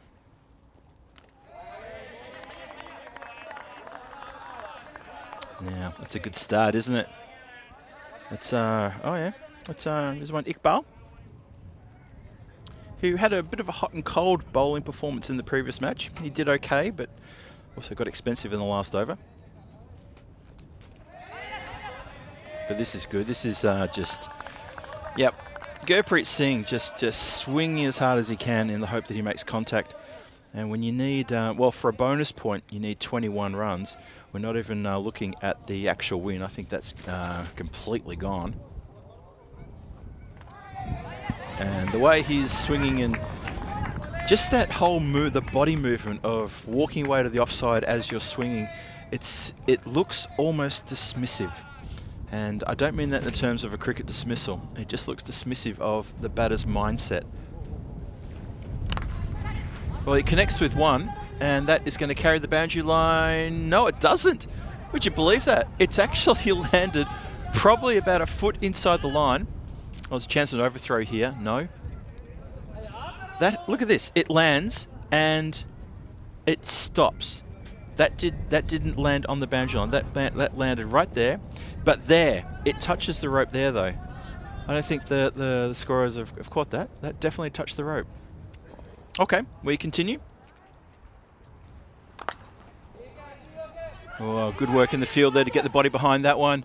Throw to the bowler's end. Bowler just lets it go past. Didn't want to take that for some reason. And now his argument is, but it bounced on the pitch. Oh. Iqbal, that was a bit of a weak effort, that one, I'm sorry. That was a little bit weak. Probably should have taken that one. That's in the air, into the night sky, and that is over the boundary line for a Maximo. Down the little embankment there, and it rolls to a stop. John Gray in the chat saying, could be on for an early night at this rate, Phil G. Well, the thing is, though, I mean, I think the fighters are going to bat out the 10. So it probably won't be as early as I would have liked. But that's okay. I like staying here. They're a nice crowd of people here, and I enjoy chatting to the players after the game as well. And we are 8 overs done, 48 for 7 on the board. Our run rate is 6. And as you can see, from the 3rd over onwards, it's pretty much flatline. And that's the fighters. That's probably how I describe the fighters' performance. Pretty much flatline. Just haven't found that fight that they are known for. And it's just not their night tonight at all.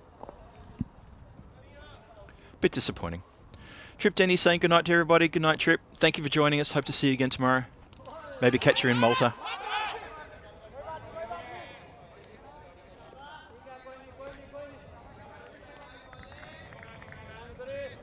So 49 for 7. It looks like they'll probably get the 50. There's still plenty of time to come. Although right now Gurjeet Singh is bowling so well. And Gurpreet Singh is not hitting the ball that well, but let's see what happens. Well, he's hit that well. That is a Maximo, no doubt about that one. So with the game pretty much done and dusted, now the big guns come out. But without trying to overuse the phrase, a little bit too little, a bit too late.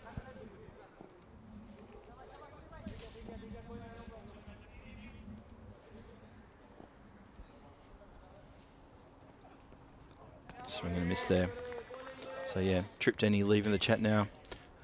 Cheerio to him and to Kitty, of course. Big supporters of ECN. Big supporters of the rest of the Blue Spanner crew, and obviously a big supporter of me personally too. Always enjoy the chat when he's around. Way. Swing and a miss. Missed everything, only just so. 55 for 7. The 50 came out with that 6 from the swinging blade of Gurpreet Singh. He's on 15. Jaswant Rai, he's only on 1 from 3. And Gurjeet was looking for another wicket there. Only just missed it though. He's got one more ball to try to manufacture a wicket. He's going to be bowling to Jaswant Rai. Maybe he can get a wicket here. This game, get the feeling this game might have finished several overs ago. Just the fighters just completely outclassed and running out of steam. Oh, I think that's run out. It is indeed. Good work from behind the stumps there. That's really good work. Roshan Singh, he never switches off, and he's got a big grin on his face. He's manufactured a really, really good run out here. Have a look. Just wandering around, nowhere near the crease, not even looking. And you are done. Good work, Kip. Good work there from the keeper. Very good work indeed. How about that? To me, that typifies the difference between these two teams. And now Jaswant's got to explain to his team why he wandered out like that and why he was caught short. And I don't want to be offensive or anything, but made to look a little bit silly then. Just clever from the keeper. Really clever. There you go. See what happens, batters, if you wander out like that? No mercy. And hello to Johnny Bairstow if you're watching. Now, what on earth is that about? The umpire is still standing at the stump setting them up. And Ali Hassan is steaming in to bowl the ball while the umpire is still putting the bails on. That could have been awful. And that's up in the air. Is he going to get a wicket here, maybe? No, it's going to fall safe. 3 players converge. And they get the ball in. No chance of run out there. Well, yeah, umpire Bucks. He had a grin on his face. Oh, I think there was an indicator of a short run there, if I saw that correctly. So that's not good from the fighters as well. Yeah, umpire Bucks was still setting the stumps up and Hassan was steaming in to deliver the ball. That's a wide one over the shoulder.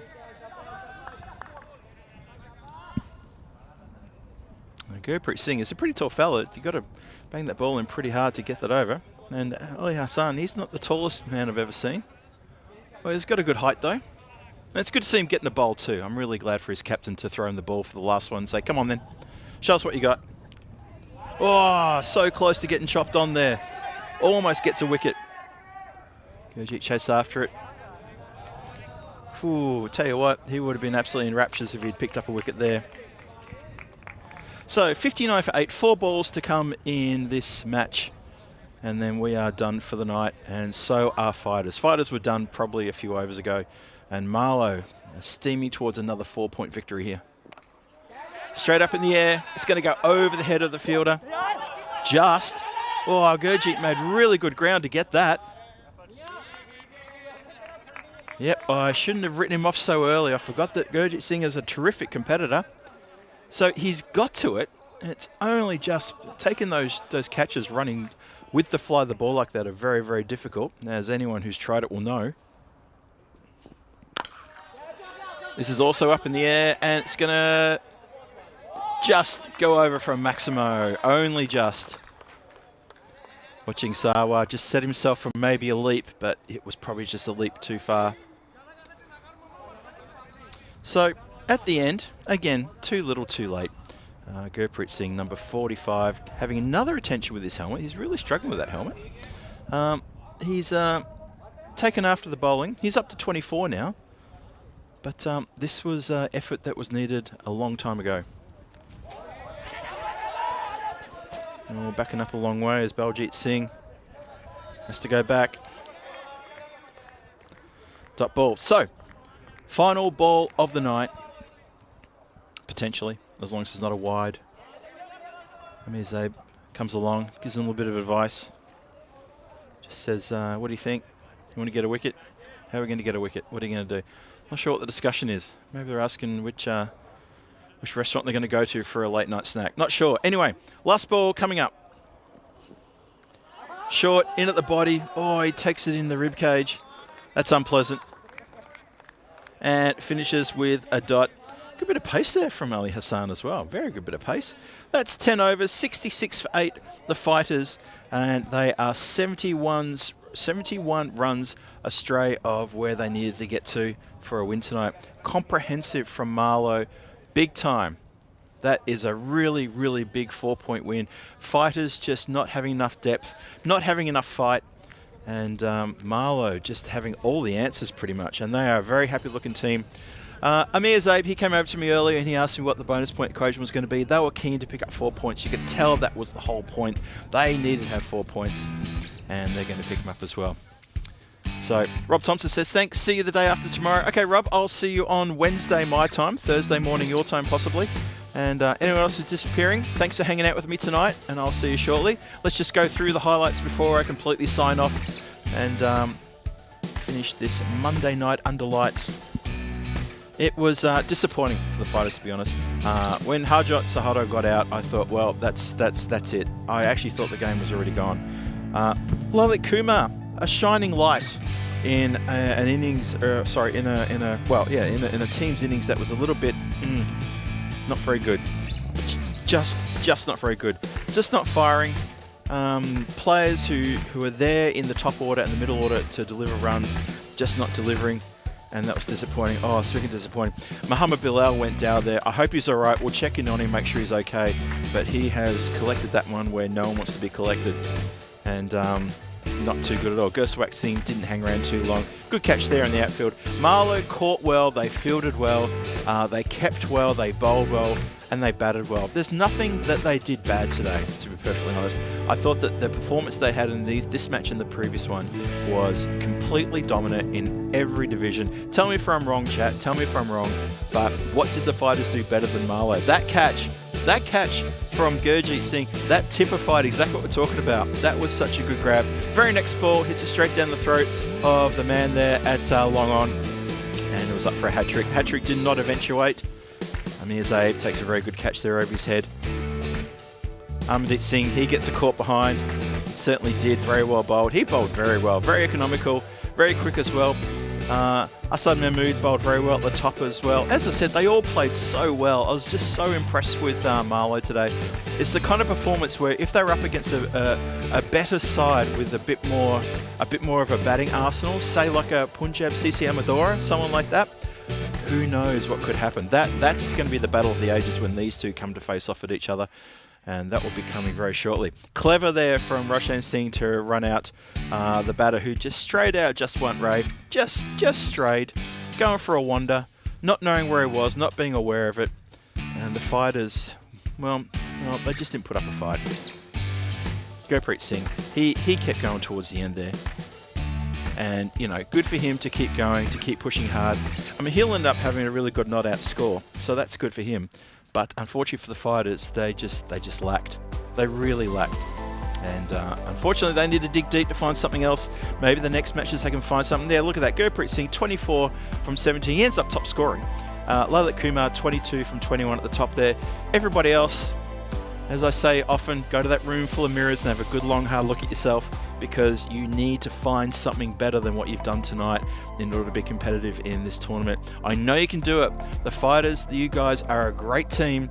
You just need to find that balance. You need to get into that room and really have a chat about the battle plan going forward.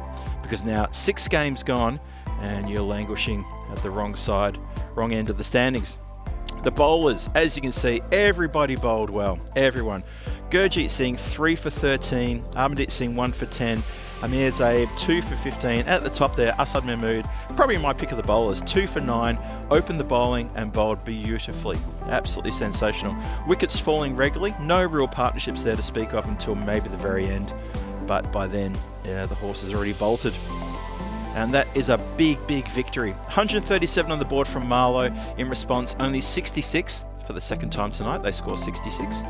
This time for 8 wickets down, and Marlo beat the Fighters by 71 runs. I can see the chat winding up. All the blue spanners are saying goodnight to me. I can see you saying that. Christopher Ward, John Gray, Thomas Martinez, Kev. Who else in there? There's a whole bunch of you in there. Tripp's already gone, I think. Kev, Ian Smullen, Mike Seal, everybody. Steve Creed's in there as well. Look, guys, thank you for joining tonight. Steve McVeigh's in there as well. Thank you for joining tonight. And thank you, everybody, for joining in tonight. It's always a pleasure to have you active in the chat. And whether you're watching on Fancode in India or you're watching on our YouTube channel, thank you for joining us. And big thanks to, of course, our great friends and supporters around the world for tuning in. The Blue Crew, thank you to the Blue Crew for putting this together tonight, and big thank you to Circles for looking after us tonight as well. Some great footage, great camera work, and that lovely drone shot there to see you through the day and through the evening. Look at that lovely shot of the city there. So that's it for me, Phil G. I'm going to be signing off now for the European Cricket Network. We're back tomorrow. Don't forget, it's going to be night number 9 of 16. It's the Gorka 11 taking on the Lisbon Capitals. Big couple of games coming your way. There's a changeover in the crew, I believe, as well as the production crew. So my big thanks to everybody who's leaving us over the next 24 hours, and looking forward to seeing a whole bunch of new faces coming in as well. But me, I'll be here back tomorrow night, and hopefully you will as well. So for now, it's good night from the Estadio de Municipal de Miranda de Covo for the European Cricket Network, and the European Cricket Series of Night in Portugal continues tomorrow. Just a quick reminder, ECS action tomorrow with Christina Goff and with Rico Full down there in Malta. Hamrun Stallions against AUM for the first 2 matches. Then Zira United take on Victoria Lions in the afternoon games. Big cricket to watch there. I'll be tuning in. Hope to see you there. And again, just another reminder about switching over to see the match here in Portugal with me. And I hope to see you then. Anyway, Phil G for ECN saying good night. Be safe, be good, and I'll catch you all later. Cheerio.